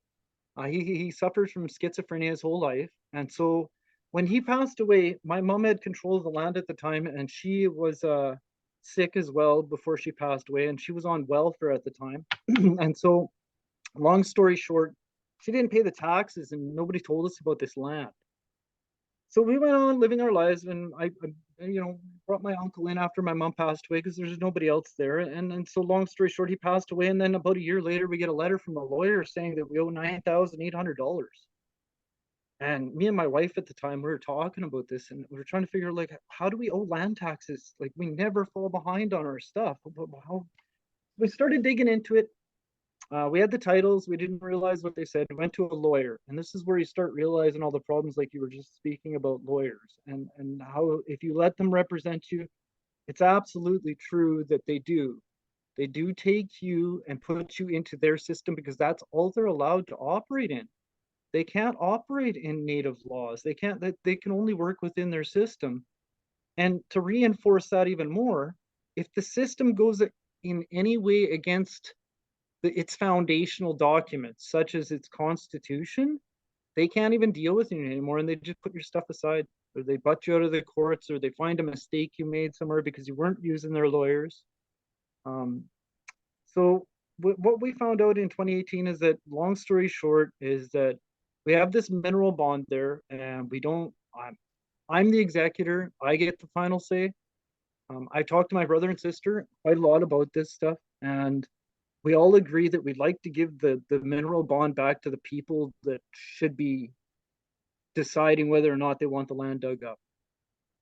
My guess is there's probably close to like $1 to $1.5 million worth of money in that, because nobody ever cashed it in. Because the moment you cash it in is the moment that you're the one liable, even in the back of your head, as consenting for them to do the digging, the minerals, everything under your land. So my grandparents never cashed it. It's in my control at the moment. I've talked to the government of Saskatchewan. They keep hounding us to cash this bond in. And I think that it does operate still under the laws of consent. Consent makes contract, contract makes the law. That's all there is in commerce. I've been studying law for 5 years now almost. I have a law society in Saskatchewan running it off the land. We've convened the council that was over the land. And so what we're looking for is to create a contract, a treaty, or something with the original peoples from our family line, which is the Mohawk people in the East, the keepers of the Eastern Door. There's many titles that they go by. I actually got in trouble for saying Mohawk on one of the forums that we were speaking on. A lady took, she wasn't even Mohawk, and she said that means that you're a man eater and you're this and that. And I was talking, and it was like a Zoom meeting. It wasn't Zoom, but I remember we were talking about this, and she ended up saying that you're calling these people man-eating, and I was like, but aren't they my people? And when my grandparents, because we never got to be around my father or the Mohawk people at all. I remember them up until I was about age 4, and after that we didn't really get to see them much. So when my grandparents on the German side would speak of Mohawk people in our family lines and stuff, they weren't doing it out of disrespect. It's just that's the only word that they ever knew how to call them by, right? So anyways, what we have is we have this mineral bond, and we want to give it back to the native people. So we don't know how to do that without some sort of an agreement or a contract. And then when it goes down and it has to be properly given across, it has to be done in commerce. Somebody has to take ownership of those contracts, right? And if you don't, then they just go back to the government, and then the government decides what they want anyways. You were speaking about land previously, and you were talking a little bit about how we got to take ownership of the land. We've done that here for our little piece of property. Now we have lots on the German side here. We have lots of people in around that St. Gregor, Saskatchewan area that don't understand law. And a lot of people are waiting for the government to fix its own problems. And a lot of people don't realize that if everybody is vested into this government, native or not, in Canada, and nobody's holding them accountable, and nobody wants to do their job, then they're going to keep doing it. It's not going to change without each family out here even. I don't want to touch too much on issues like medicine and stuff that's happened prior, but when you look at the indoctrination and how deep it goes, when you get told that you have to take a vaccine working in an air-sealed, oxygen-supplied cabin because you're going to give COVID to the plants, you need to start using your head. And we didn't see anybody doing that out here, like at all. I remember going around talking to my neighbors, families, and friends, and most of them shunned me for it. And there's a lot of truth that's coming out about that stuff. And again, I don't really care to touch too much. Everyone makes their choices and what they think is best for them and their families. But if people don't start coming together and start fighting, taxes are absolutely 100% volunteer. You don't have to pay taxes. And when you do decide you want to give money towards a community, an RM, a town, a city, you can decide how much you want to give because it's voluntary, 100%. It's right there. You have to go read a lot to figure that out. But it's true. It's the same thing with your identification. How do you identify yourself? When a police officer pulls you over, does he ask for government ID? If you go to Costco, do you need a Costco card to prove you're a member? And so, and you look at it in that context, if you're using government ID to drive a car on your own time that you're paying plates and fuel and maintenance and everything for, you're still a volunteer because you gave them that ID saying that you are a government employee. It's the same thing with the residential cards. They brought in Trudeau's government, the Trudeau Jr. in 2016, 2017, 2018, brought in all of this $8.1 billion for all these band councils in Ontario to be built. And what they're hoping to do is they're hoping that they can use international treaties with the UN to bring in these UNDRIP contracts that they're making, basically giving it over to the Indian people, but it's not. They're giving over power and authority to the same band system that they're supporting and financing. And so again, who has control of it really? Is it the Native people? The answer is no, it isn't. It's on, and this can even go into one family, because when you get these band council systems up and running, usually it's the most popular person. It's never the right person to be leading. And I think that when you go into traditional Mohawk and how the clan mothers work, the reason they let the clan mothers choose the chief is because at least it would be a morally responsible person, not just somebody who's popular or the biggest guy in the tribe or whatever it was.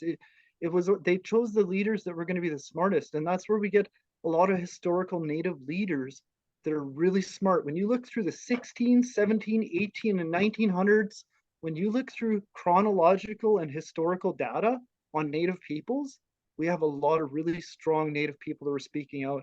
And when you look around now, how many major chiefs are there out there now that are actually showing up on world problems and coming forward in the same fashion that those leaders from the 16th, 17th, 18th, and 19th century came across as? We're not getting that. And it's, you know what, it's not just Native people either, right? There's no strong white people getting picked either. They give you two choices. We almost got the American system going on here. They give us two choices and you choose which puppet you'd like. There's nobody standing up for themselves anymore. I'll stop there. So basically the long story short is we have this mineral bond. I don't know if we can stop them from ever really mining stuff, but I know that there's a lot of problems going on with water, especially in Ontario with the reserves that are there. And not sure how we can utilize that money or whatever, but it's more than just money here too at stake. We have land, and what we're looking for is just to stay in control of being the caretaker for the land. We don't really even care if we own it anymore. But that being said, we don't want to give in to the next farmer that's just going to throw away everything that's foundationally set up for the land right now. We did some testing back in 2020 with the Northwest Landowners Association. And so when we did this testing, what they found out is we were going to go and take this land and put it into a Lloydial title and make it so it's land patentable. And when we got to that point, they were like, it's already done. And we didn't know how. So it's taken me 5 years to kind of figure out the process. But chip away, eventually, when you read enough law, you figure stuff out. So it's a lot of reading comprehension. But yeah, so we're looking to give that back and then hopefully just stay on as guardians for the land and try and work with the original clan mothers and what they'd like to do. Wow, very good. Nyawagoa for relaying everything that you just did, because it's showing us much more, a bigger, giving us a bigger vision than just say this one little issue, because it's connected to everything, as we're seeing, as you know. Okay, I'll just start working backwards here. So the first thing for you to remain on that land would fall into like basically the same type of thing that I said to the previous guy that was with us, George, that we gotta, once Lucy pointed this out, is that we gotta create like agents for us, for the native people there. So it would be that type of thing that enables you to remain on that land, being an agent of the whatever nation. Now, in this case, since your line is connected to the Ganyangahaga, and it really doesn't matter what anybody calls us, you know, this is, it's really, it's a childish argument when people say, no, I'm not Mohawk, I'm not this, I'm not that, whatever, you know. For conversation's sake, when we are talking about, let's say we're talking about me, I know me as a Ganyangahaga. But if you know me, or somebody on the other side of the world knows me as a Mohawk, and they're saying Mohawk, well, I'm not gonna get into an argument of semantics with them right then and there, you know, like maybe later on I'll educate them as to what our real identity is. You know, I'm not gonna start calling you Harry. That's not your name. It would be disrespectful for me to call you Harry.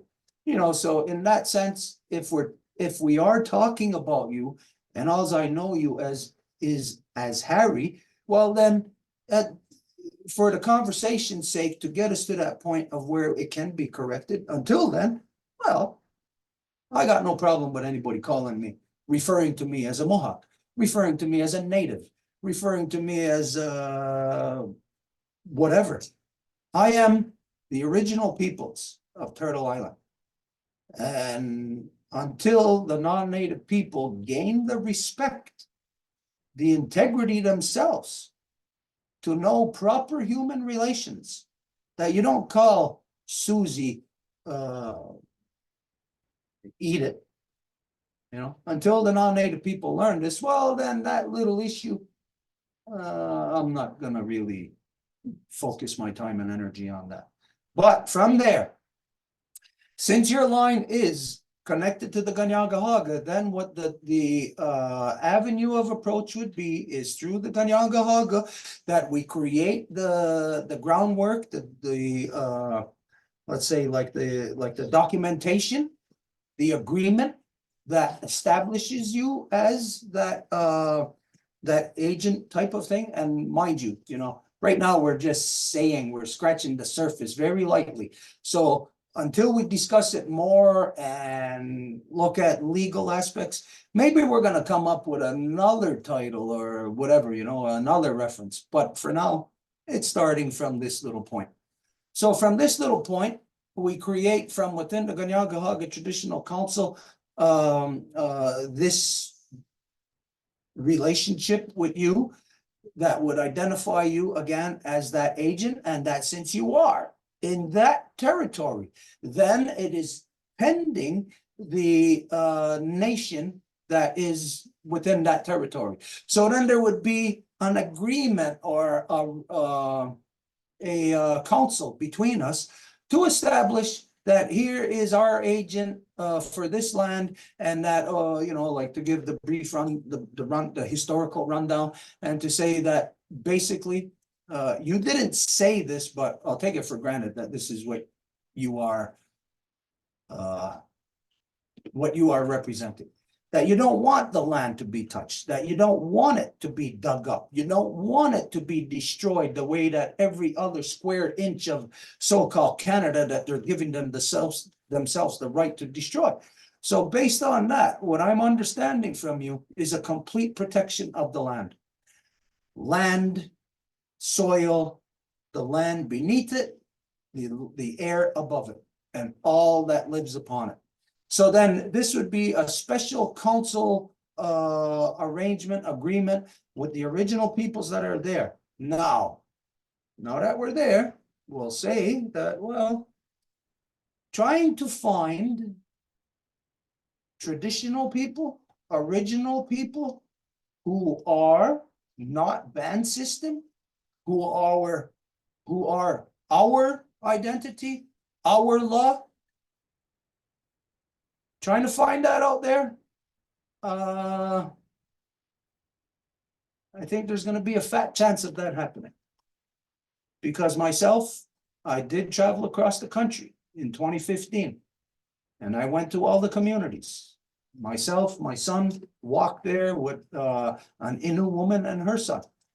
We went out to BC, and then we made our way back, hitting every place. And every place we went looking for these traditional people. And we were very disappointed to find that there was really none anymore. They're just not out there. They are all whitewashed. They are all, I'll say, beyond whitewashed. Where I know, as a matter of fact, that when we were out there, we ran into plenty of white people who were more in tune with protecting and defending the land than the native people are. Because now the native people are just about money. They want money. They're selling anything that they can. They'll sell their mother, if they could, to have a party on the weekend. You know, and so this is the fact of what is happening. And so, well, then the approach that we got to take is going to be a very I won't say necessarily a long process, but it won't be a short process, that's for sure. Because we got to go through a lot of let's see, what's the term I'm looking for here? A lot of predetermined things that we got to go and adjust first, you know, and then once we find out, and once it's proven that, well, we're barking up a wrong tree, then we can say, okay, well, we've done our efforts there. So we're going to have to create a communication process with the nearest nation there. And this would come about from the same type of scenario that I identified about George, the guy that was with us, that he said that I want to have a picture of him on the land and then identify what he's doing. So we're going to have to do the same thing with you. Now, obviously, so far you've come out this far, this much public. So I would assume that you're okay with going public with everything. So then this would mean that a campaign of truth also to identify, here's this man on the land wanting to return the land back to the original people so that it is protected and defended from the archaic mining laws of so-called Canada that, like you said, there's something there in the agreements that were made, because as we all know that right now, under so-called Canada's archaic mining laws, that they don't need the rights from you or from anybody, because under today's standard or accepted standard is that it's either 3 inches or 6 inches from the surface that the person has the right to. And that means basically all you got the right to do is farm, is to plant stuff, you know, like to plant your own garden. That, you know, so a full protection of it and identifying you as this. So first, a campaign to disseminate this information out there, to identify so that other peoples will see, because I'm sure you know this, there's a lot of non-native people that want to take action to protect the land, and they know that within the non-native system, there's absolutely nothing they can do. They know that to protect the land, the answer lies within the native people. But what native people? When all of them in this nation or that nation are bending over backwards to kiss the white man's ass and are working hand in hand with him in the destruction of the land. So basically those people under the British imposed genocidal elective band system, those people do not qualify as being identified as original people. They are, like was said earlier, occupiers of the land. That's all they're doing. They're there occupying, that's all. They're not the original peoples of the land, because now they have been organized under the white man's system of democracy, which means clearly they're no longer of their mother's consensus, because all of our peoples under the council process, under the authorities of our mothers, the nations, when deciding anything, always arrive at consensus. Now, this is a thing that the non-native world will never understand about consensus, because under a democratic approach, you cannot imagine consensus. It's impossible to have consensus in a democracy. It's virtually impossible. So people of the non-native world today will not comprehend. It's impossible for them to understand when the native people identify consensus. Because consensus is not based upon, let's say if you got 10 people and all of these people got to give their opinions and saying, okay, I agree with having hot dogs for dinner. Another one, I agree with having hamburgers. Well, somebody else is going to want, I don't know, maybe something else, whatever else there is. So under that form of democracy, absolutely impossible to arrive at consensus. But when you have constitution, there is meaning law, then consensus is all you can arrive at. You cannot arrive at opinionated positions, meaning positions coming out of people's opinions. Well, I want to have a hot dog tonight because last night I had hamburgers. If the law says that on Wednesday nights you got to have hamburgers, then it's not based upon opinion. What do you want on Wednesday night? Do you want hot dogs or hamburgers? Well, wait a minute. The law says on Wednesdays we can only have hamburgers. So what consensus is when everybody agrees to uphold the law. Nobody can go outside of it with their own opinion, which is the reason why we say, I state all the time, that I do not give a good goddamn about anybody's opinion. I don't want to know your opinion. I don't want to hear it, because your opinion is just your opinion. But if you can present something in the public arena that can be substantiated and upheld, then that's not your opinion. That is truth. That is brought to the public level, that is affirmed through the consensus process of council. And so just to identify this, this is the tip of the iceberg of addressing the consensus issue compared to what in the non-native world, impossible for anyone ever to arrive at consensus, which means that under democracy, as you know, you're always going to have 49% of the people up in arms. They're going to be mad at 51%. But when you consider 49% and 51%, that's almost the exact same amount of people. That's almost the exact same number. So democracy is designed to divide the truth. It's not designed to divide people, because the people are just too stupid to know that you fall into the trap of democracy. You're dividing yourself. You're creating a self-inflicted state of schizophrenia upon anybody who participates within it.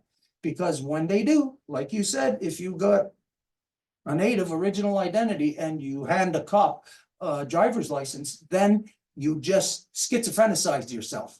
You just placed yourself in two categories.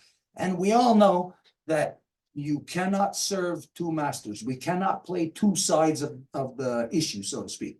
So automatically, within the concept of protecting the land, it is understood that only original people in identity can hold that responsibility, knowing that the native people or the native people under the ban system can't. So then it automatically identifies where the legal protection would be, not with the ban system, with original peoples functioning under original identity, which is law, great law of peace. Now, every nation has their great law of peace. Now, it's just different, say, like with the Innu people, like the guy that we were just talking to, they're very remote, very extremely remote, and they're basically just like trapper people. They're on the trap lines. They're hunters too, you know, but it's mostly trappers. So they're in the trap lines, which means that they're not very politically social people.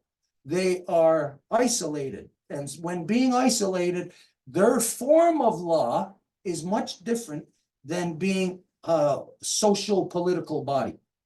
So when you're isolated within a family, you know, who's out there on the land, then the exercising of law is much different. It's more like general. But when you're in a social political setting like the Ganyangahaga people are, and always have been, then your law is more refined to be able to address all the issues and all the whatever might come about when you have a social political environment. So through the great law of peace, we will assist you to the point of your satisfaction, or to the point of where you're starting to feel dissatisfied with us and say, hey, yous are full of shit now, get out of here. I don't want nothing to do with you. And we ask you to be true like that to us, to the point of where you can say, you know, you're not doing, or you're not in the realm of what you claim. And then to say, well, okay, I'm stepping away from this. But up until then, what we can offer you is the legal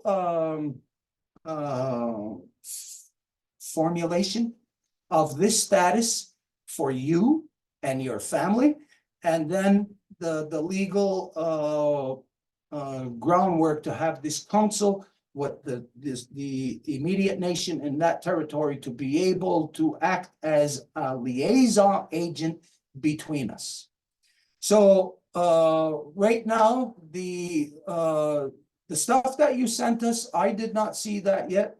Did you? Who received it? No, but it was just like through my Facebook page, but there was no exchange of information. He just like gave so we're just learning right now about Okay, it. so from here, like for tonight, it's kind of limited to what we can do here tonight. It's based on getting ourselves familiar with this circumstance.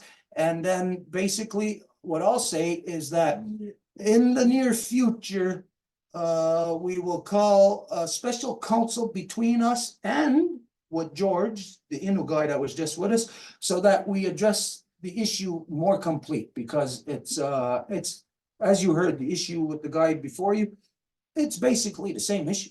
It's the same thing. It's just a little bit different tweaking that it needs, you know, to a specific application. So from here tonight, Mary Claude or Edith will have, who has the contact with you, will you'll share the information with her, with them, and then once we are able to look at it within the next 2 weeks, then we'll be able to get back with you and establish the next meeting date, and where we could have at least a very rough draft of this agent status type of thing, what we're talking about. Okay, what is that? Can you see that? I can't see that from here. Some correspondence, but I just cannot see. Okay, is that like a registered mail or something? Looks like it, huh? Okay. Okay, so Yeah. Yes, it was. I did send this to you guys. It went to, sorry, just real quick, Stuart. It went to your Community Wellbeing Center and it was dated January sometime. But I sent out a letter. It has all the legal documents. It has a lot of stuff so you guys can see where we're at. okay, I'll tell you what, wherever you sent that to the Wellbeing Center here in Ganawagi, that went to the band system. That's the band system. So what you gotta do is Mary Cole's gonna just recontact and you're gonna have to resend it. Because wherever it went to, I'll guarantee you that whoever received it has no clue about whatever the hell they received from you. They wouldn't know what to do with it. Okay, so right now I'm pretty sure I understand the foundation here of what we're discussing and what you want. Again, I'll just state it, that you want that land protected no matter what. So it's from here into the future. And so it's a matter of putting it into the hands or under the caretakership or trust of the original peoples that would best be able to protect that land and to keep it safe from development, from mining, from any type of thing in the future that would contribute to the global climate change of which we are all experiencing. So you will be addressing a worldwide issue from an individual approach. And this is what we need to show the world, because right now the world has their head stuck up their rear end still of the dark ages of war, of that they just cannot see any other thing but war, meaning all the stuff that is causing global climate change, they cannot see any other option but to continue in that vein of destruction. So an example such as you is an example to the rest of the world to show that an individual can rise up and address a worldwide problem from their individual perspective where they are in their community. So this is a great thing. It is a great responsibility, and I'm pretty certain you understand that you know that it's not going to be an easy thing, that it's not going to take a couple of weeks or something, you know, you're not going to be able to hold your breath and get through it. It might take a couple of lifetimes even to get to that point of where it's protected. It might be maybe your children or your children's children that might be able to finally breathe easy, you know, because I can see based on the story, the way that you relate it, the history, it's starting from within your grandmother's, your grandfather's time, and that you can see the struggle through time. And so this is a multi-generational issue that you are addressing. How many people in this world are able to address a multi-generational issue? They do not place themselves within that vein of identity. You are within that vein of identity.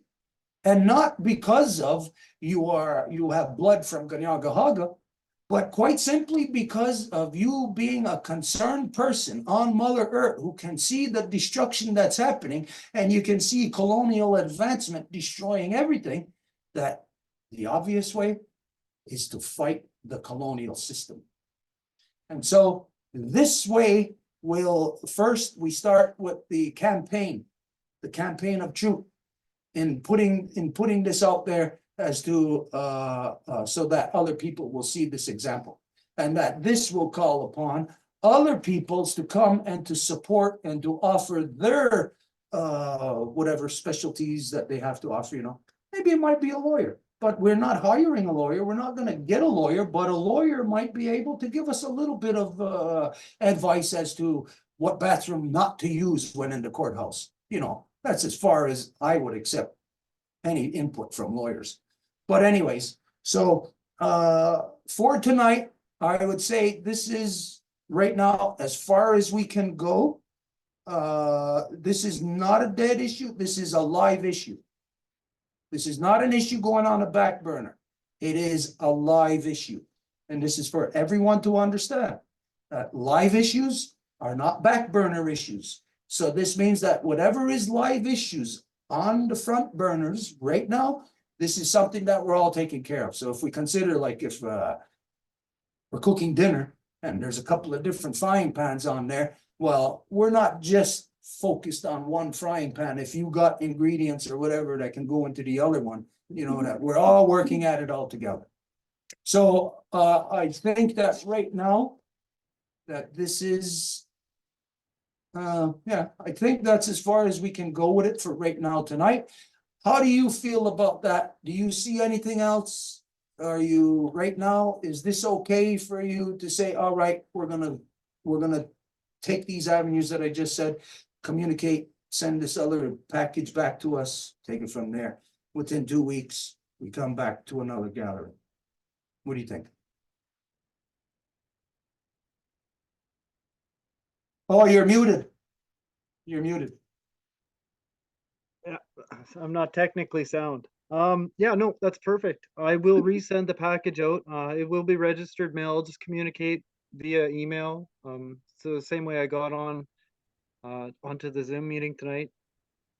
You brought up some other stuff, and next time I'm in a meeting, I'm gonna have a pen and paper ready because there's a lot of information going through here. But yeah, no, definitely understood. It's a live issue. It has been for us since 2021. And I don't, yeah, that should be good. We'll just carry it on from there. I'll get everything sent off. Wow, very good. Okay, I like the way you do business. Now, because you see yourself, even like sometimes when I'm going down part of a conversation that, well, you might be going down it and see it's not pertinent to be able to stop right away. I like the way you do business. Okay, oh yeah, just so that you know, that this Zoom right now, it's live and it's recorded. So you can come back and watch it at any time. So like as far as that goes, like if there's notes that you wanted to keep or whatever, you could just come back and watch this Zoom. It's there. It's on the Facebook page. So it's kind of like having a secretary for all of us, you know. So it's there in the cloud somewhere. We just hope that the sky doesn't fall. Okay, hey, Nyawagoa, great, great, fantastic to meet you. Very good to hear your story. It gives a ray of hope, and I would say it gives a ray of hope to everybody, because in this world right now, as we see, there's not much hope in any level of anything. But to have something like this, we can see that people can, like, who are hanging on by a fingernail, that, well, maybe now we got 2 fingernails that we're hanging on by. So it's a very good thing. Okay, any final closing statements you want to make? And then we're going to have to move on. On the land, we're dealing with law. There's a law society. We're helping people with health issues. We've been working with a frequency generator. Frequency is everything. Sound is everything. These are sound machines, basically a speaker hooked up to a computer. We've been able to heal muscle, bone, headaches, trauma, asthma, cancer. There's been a bunch of things that we've tackled over the last 3 years with that. So we're doing that to try and help people and get information about that out to people. The machines are quite cheap. If you want to think about it properly, it's basically a med bed that they've been telling everybody about for the last 20 years and they never bring out.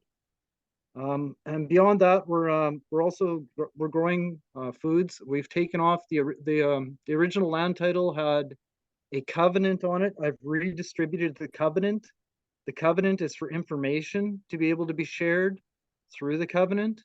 And I've taken off the covenant's original, which was saying certain types of plants had to be grown on the land. We still stick to that.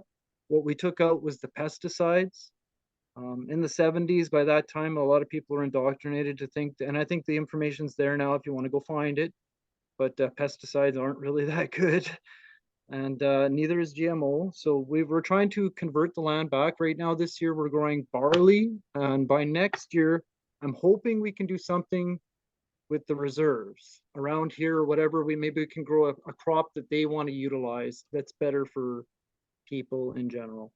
So, no, that's it. Thank you very much for having me. What about hemp? Mhm. Would you be interested in hemp? Mhm. Absolutely, yes. We were looking at hemp, but again, it's about talking to everybody first, right? Certain minerals are packed into certain types of soil. So what we have is we have special soil on the land. It's called gray loam soil. And when you look at so we have the mineral maps back in 1950, and it shows that just our land, the 2 quarters that we have here, it has gray loam, and then it's like it all just disappears back to brown. But gray loam's really, really high mineral content. And so where all of our neighbors are having to inject things in at the end of their seasons, we don't do that here. We don't have to. So we have fertile land that it could be really utilized for things like hemp and not have to need the regeneralization that most farmers have to do every year. But right this year we're doing barley. We're going to try natural barley. So. Okay, anyways, along with the information exchange, they're gonna send to you a position that we put out, I don't know, a year and a half ago, 2 years ago now, identified as the Hemp Unity Agenda.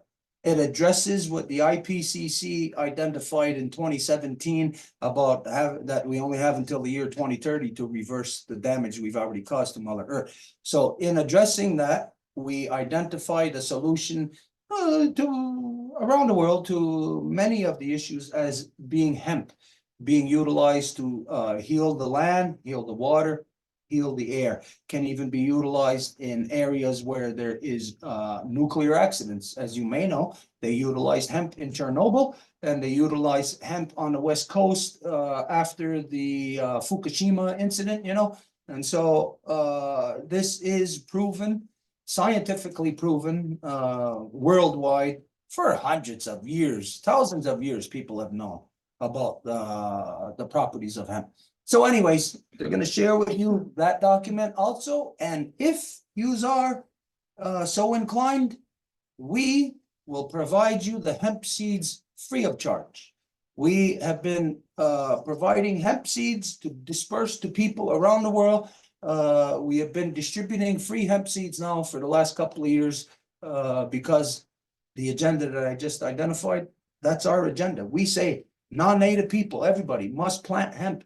The non-native people must plant hemp to compensate for the native children that they killed in the residential schools who would have risen to protect the land. So now the non-native people must protect the land the way the natives would have, and utilizing the hemp to heal it. So on and so on. Anyways, they'll share you that information and other information.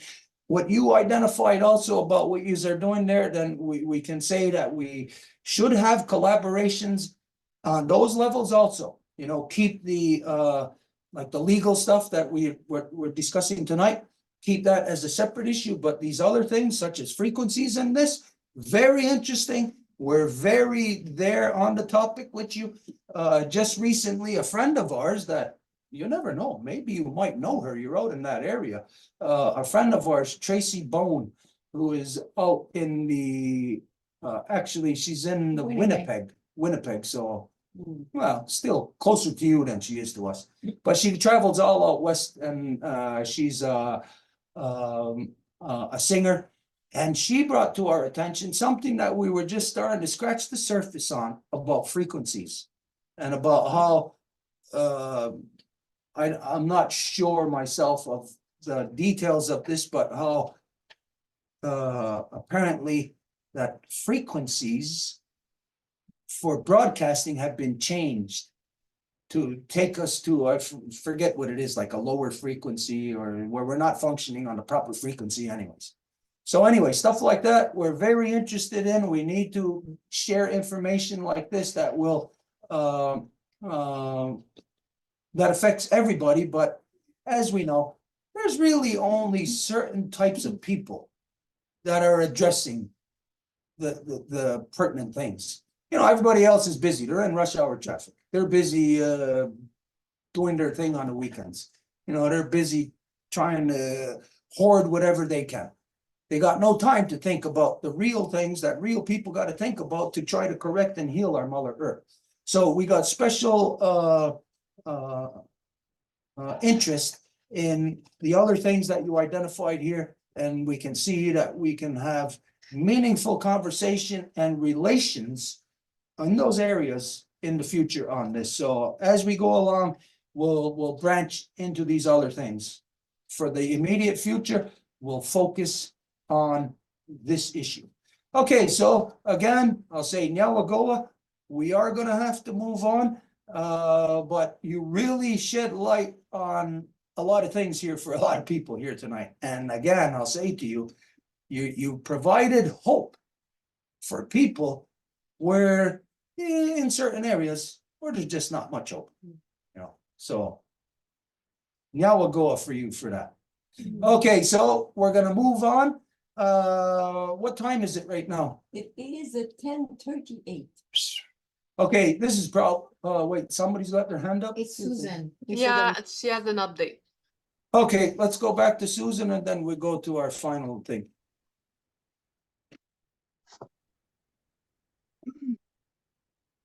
This is at the request of Andy Bourdon.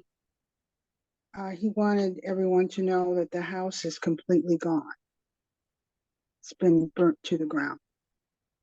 I haven't spoken with him, but I'll have hopefully a number of updates the next few days on what they're doing, what they want to do, the issues that have been plaguing them for the last 2 years, the mysterious fires, all of those things. All my relations. Well, this is really bad news. It's really a tough pill to swallow because we know there's gonna be repercussions to this, that if they're being plagued with these being targeted like this, fires stricken upon them everywhere they go, then this means that soon, eventually, people who might be able to help them aren't gonna wanna help them.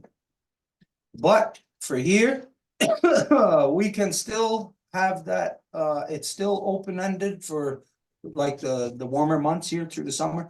They are still welcome here and they can be put up on the property here where it's not gonna catch the place on fire, you know, so yeah, that's still open to them. Do we know the name of the person whose house they were at? Yes, we do. Can we publish? I'll have to ask her. Okay, Okay. because I've what, already told the family that I'm on Zoom with you folks, giving updates. So I haven't heard anything except from Andy a little while ago about what happened to the house. well, when you talk to them again, just to convey, I'm sure you did anyways, but Right. Mhm. I'll convey our best to them and that our thoughts are with them and our energies to protect them and to keep everybody safe is with them.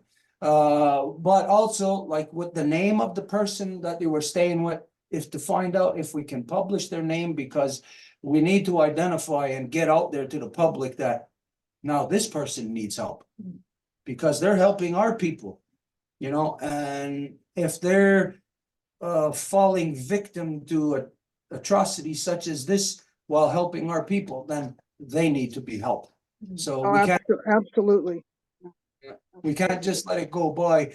I mean, from here, and again, just to state we're the poorest of the poor, I can't even get 2 pennies to rub together. So I mean, like to help them on that level, the most that we can do is to publicize it and to identify the story so that other people might be able to get 2 pennies to rub together to send to them to help them. So yeah, that's the Yeah. public relations that I've been doing for them has been at a slow crawl. There's something that is making it very difficult for me to move forward. Usually I can get things done very quickly. There was only one time in the last 50 years that I've used these skills where I didn't get anywhere. and it had the same kind of pressures and life and death issues attached to it. And this is the second time that I've had this kind of experience, but we're still prevailing. We're still working on getting the story out, and we're not quitting. And I'm in conversation with them every day. So we will keep moving forward, and we will just look at what's in front of us and use what the Lakota people call ant medicine, and just focus on what's in front of us and not lose our focus on what we're doing. Well, my release. yeah, we'll go on. Let me ask you a question. Sure. We see all the work that you're doing here and all the work that you're doing and other stuff, you know, like we've been exposed to. The work that you're doing now, does it make you feel tired or does it give you more energy? A combination of both. And my responsibility is to take care of myself. My lesson, my lifelong lesson, and I'm still working on, is taking care of myself first. My lesson this year is simply to plant the seed and walk away when I need to. That is brand new to me. But I wouldn't say I never give up, but I don't give up easily. And I keep moving forward. I'm like the water. When the water stops flowing, that's when the water dies. And so as long as I keep moving, I will be doing this work till the Creator takes me. So my instructions and my destiny is already very clear. And I will do what I need to do when I need to do it. Mm-hmm. Thank you for asking. Well, this is very important to establish in people's minds because when people see somebody who's an elder to them, they might feel, or they might see that, oh, that's too much pressure on that elder, you know, and they might start to feel like to baby them, you know, like to be too easy on them. So everybody's to understand Yeah. that no matter what, it's the individual that makes the choice. And when the individual makes the choice to stand to the end, then it's not for any of us to come along and say, oh, you must be tired, take it easy or calm down or whatever. No, it's for us to understand that that's a warrior woman and she's standing the way that she decides to stand. So we'll allow her to do it. But also at the same time, we support you in what you identified about taking care of your personal health. I would just make one suggestion here that Okay. you identify to them, and even if it might not apply. You just say that, look, at some point, if I need to step back for my own, take a breath for a day or something, I will tell you that I need to step back. And they should know that ahead of time, that that's not something to feel bad about or feel sad about or even to argue against. It's just something to accept, that the warrior person who's standing on that line, that if they got to go to the bathroom or they got to take time to go and eat, get a drink, they'll know. And the rest of us have to accept it, should accept it, and support it 100%. So you could be looking like you're 100 years old and worn down. And if you're standing there fighting, that's not for us to say, oh, you're so poor. That's for us to say, look how strong she is. So Nyawagoa, Susan, because you are doing a lot of work. Nyawagoa, and I'm sure that family is greatly appreciating the work that you are doing. Well, I've come back for a reason, Stuart. I've come back to you folks. I've come back to my mother's people for a reason. And I it's been a very long and painful journey, and I was surrounded by a lot of medicine people that gave me the instructions of how to be in this world, even though I was away from both my father and my mother's people. I got the message anyway, in such a way I never expected. And so I was told that as an elder, we need to take the first bullet. If the bullets are coming, we need to stand in front of the young people and take the first bullet.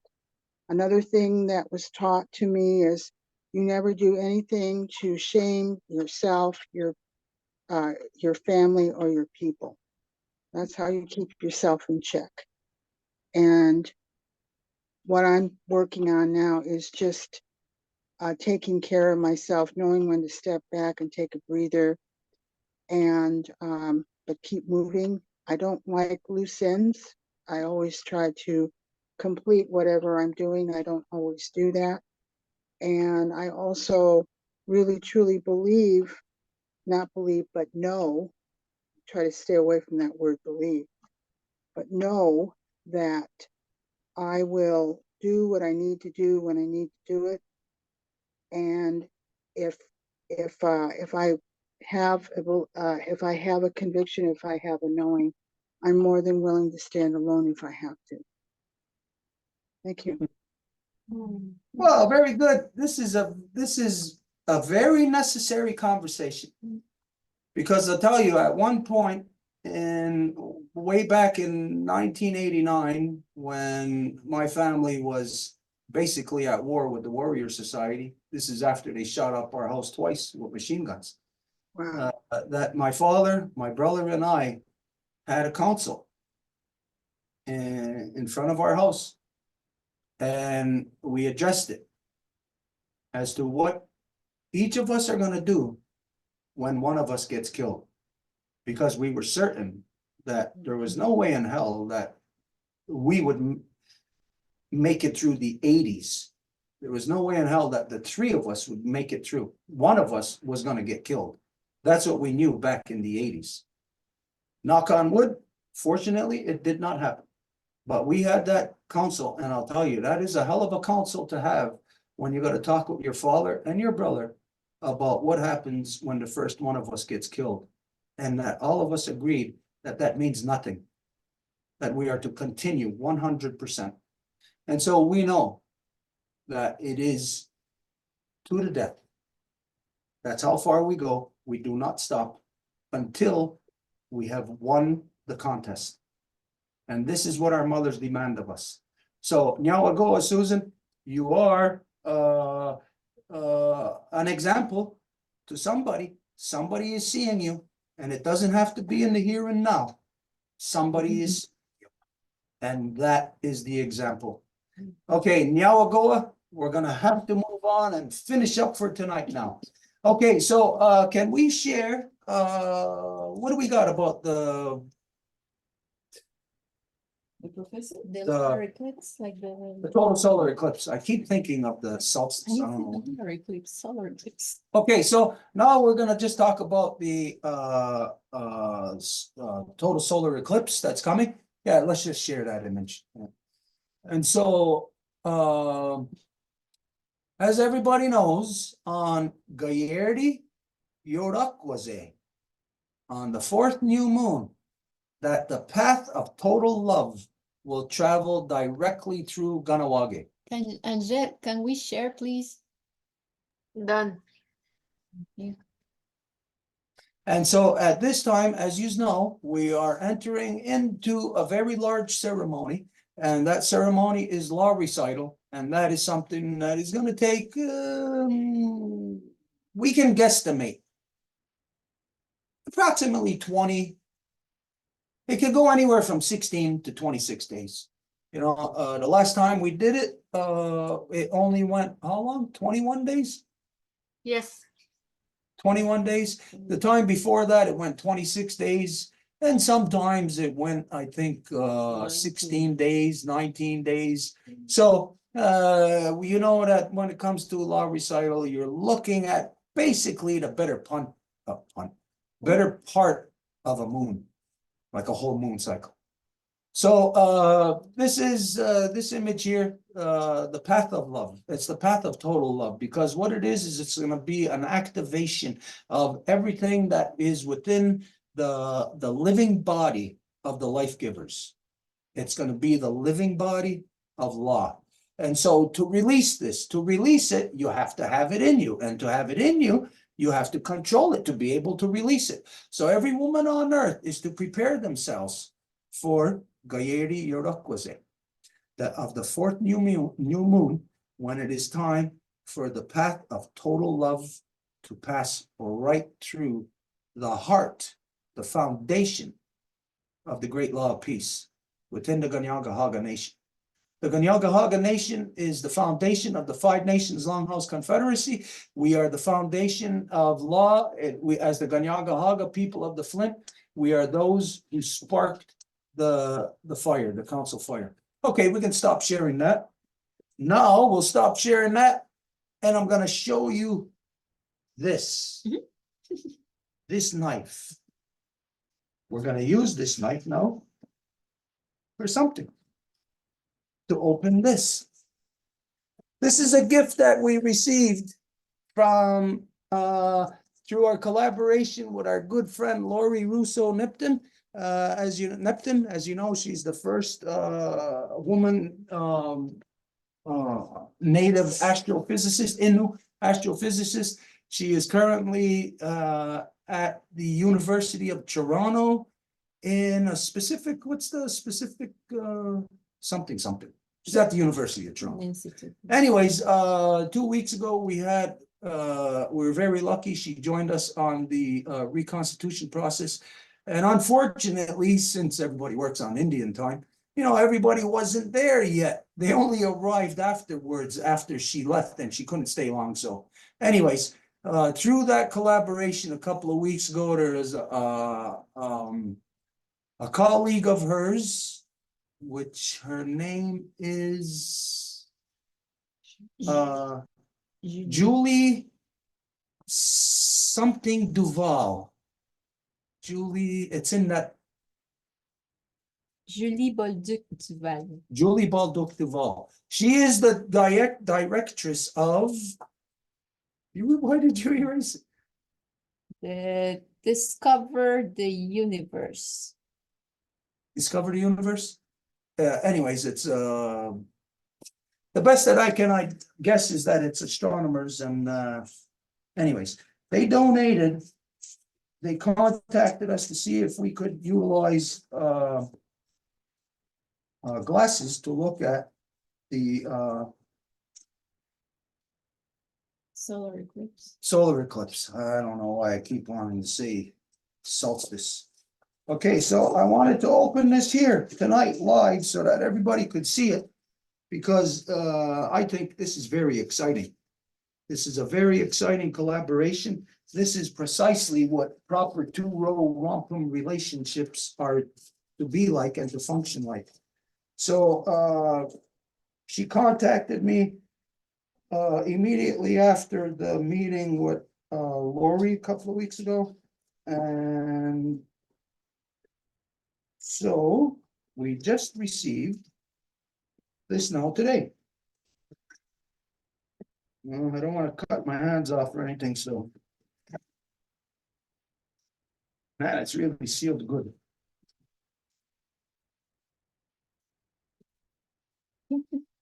Man.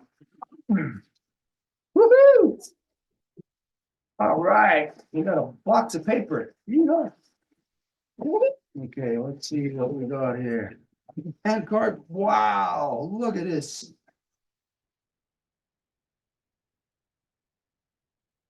So we got plenty here. I don't know how many we got. There's a lot. So hang on a minute. Put that on and come sit over here. We got to show everybody how funny we look with these on.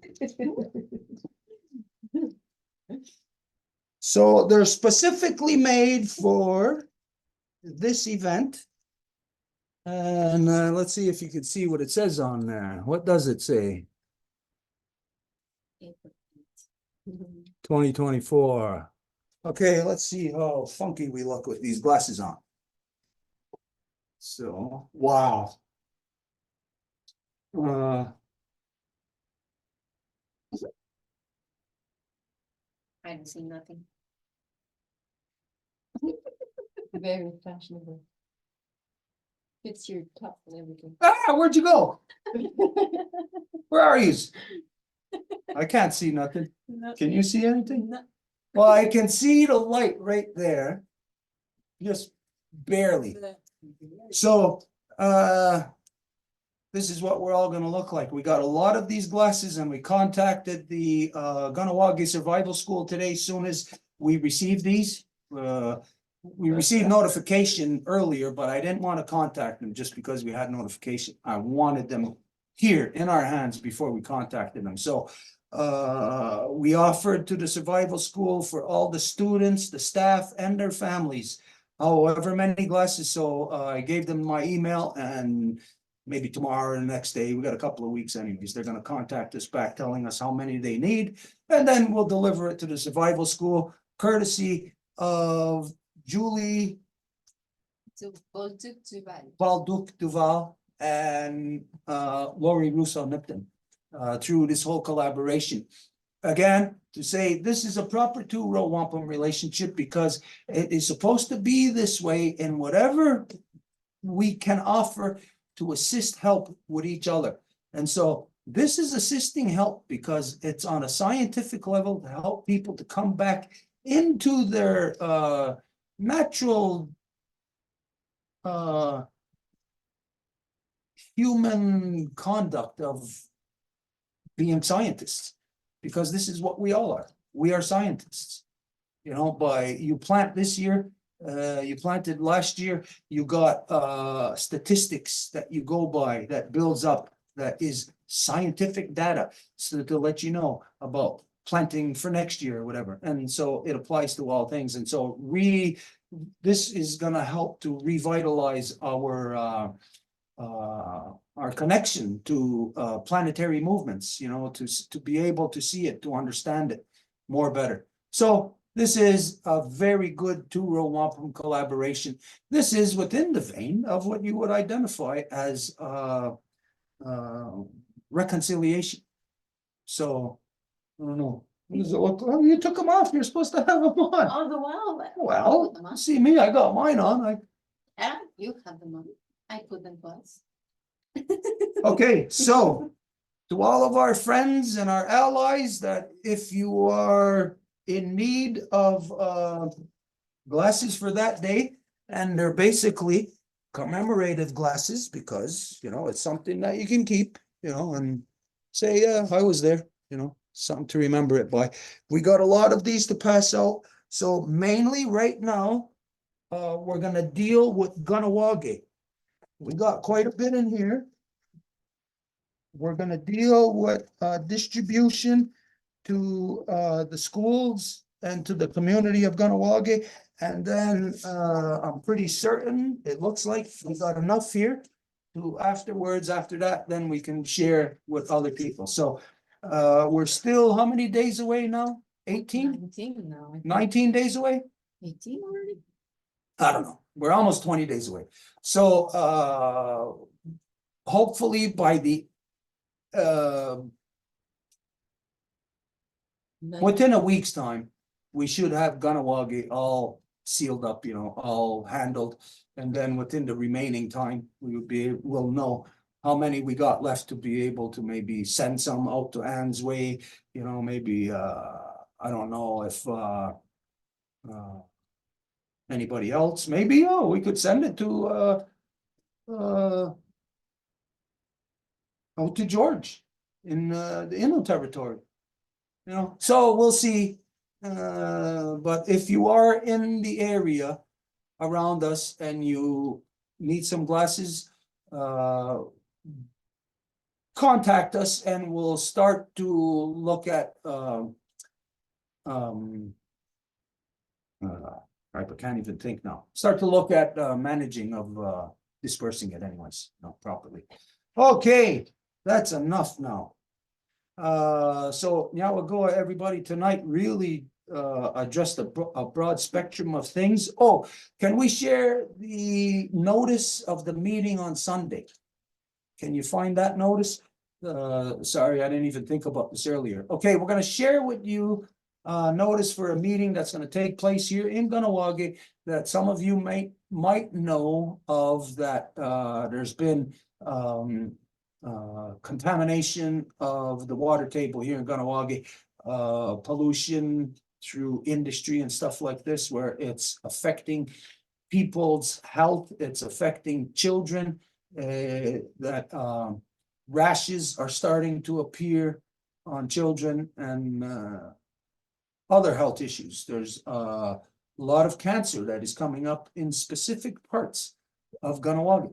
And so this meeting that's coming up on Sunday, it's a second meeting, part 2 to the first meeting that took place last Sunday, 2 Sundays ago.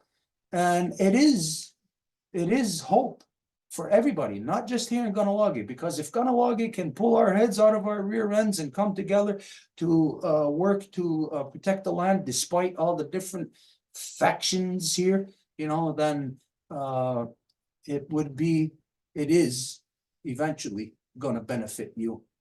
So yeah, that's what's coming up this Sunday. But it's also Reconstitution Day with the eagle and the condor. So we're not quite sure how this is going to play out yet, how we're going to do it, but we're going to do it somehow. And if anybody's got any ideas on that, how we're going to be at one meeting and be in another meeting at the same time, well, if you got ideas on that about like managing Zoom or splitting conferences, something like this, I don't know. But if you do have ideas, then contact us and give us your thoughts on that. Okay, so we can stop sharing that now. Okay, as for anything else, that's pretty much it, right? Is there anything else that anybody can think of that we were supposed to address or whatever? Okay, it's late enough now anyway, so we're gonna leave it at that. We're just gonna do a closing now, so Edith, you wanna come do the closing? And you gotta wear your special glasses to do the closing. I'll keep them for the special occasion. I'm gonna wear mine because the light is just too bright.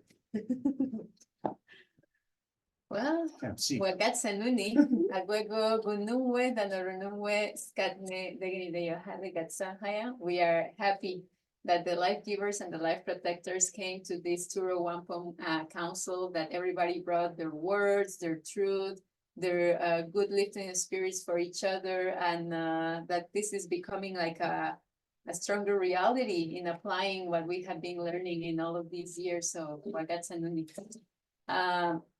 Editujets está soko, risota indajes kwe panchita, veganasota yanida indajes kwe selsa, zapote ni hunzage, meshika, onwanarista, yanatagini yakinostadista, anatoharage ganosesne, yaniyangahaga ganawage, newisni hunzage, anowarage gawanage. We would like to give our greetings and thanks to Sky Woman for allowing us to be here in this spirit of the Turo Wampum, for the spirit that animated each one of everybody here to be able to be here in this meeting, for the spirit that is animating this transition in this equinox time and everything that's coming, so that we are preparing for the eclipse in this peaceful mind versus this violence that has a tendency to erupt in these days. So we give thanks for that spirit that animates of the Sky Woman.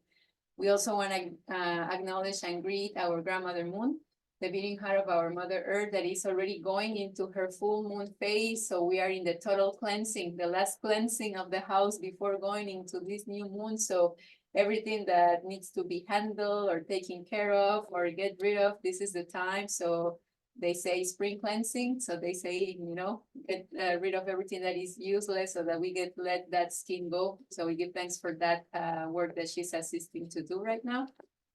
We also want to give thanks to our Mother Earth for all of the medicines that she's provided at this time. Again, we don't say it enough for WATA, for the maple water, for this medicine at this time and everything that it implies, for all of the migratory animals that are coming back, for everything that we can start seeing turning green again. Thank you, Grandma, Mama, for all of this great strength that you have to be able to be so resilient, and that you teach us that as well. We give thanks to all of the life givers in all of their shapes and forms. We give thanks to the twins that assist us in the balance so that we can use our two hemispheres of the brain, our two hands, everything that we are in the good mind. We give thanks for all of the medicines, again, all of the waters. For the spirit of the turtle, wolf, and bear that assist us in the counseling process so that we come one mind about an issue and we can come about finding solutions for all of the things that we have to apply correction and solution right away. So we give thanks also to the peacemakers of the past, present, and future, be it female or male, that assist us in bringing back the great law of peace and the Turo Wampum. We also want to acknowledge the spirit of our ancestors of the good mind. And we ask them and call upon them to bring back the huge love of the collectivity that was mentioned by George, for the truth that collectivity needs to uphold, and for the peace that this will bring to everybody, upholding that truth and the power of our ancestors and the righteousness in that. And so that the life givers in their true identity, that we can come back to that true identity, and in balance with the life protectors in their true identity, that they also can come back to the true identity. We can work together in these councils that we are reconstituting. So we give thanks for everybody for having been here tonight, that your paths are clear. Since the next time we'll see each other again.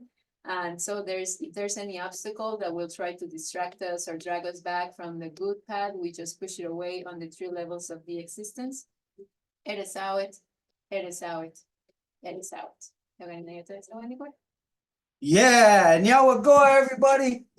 Don't see Jatka. Sasun.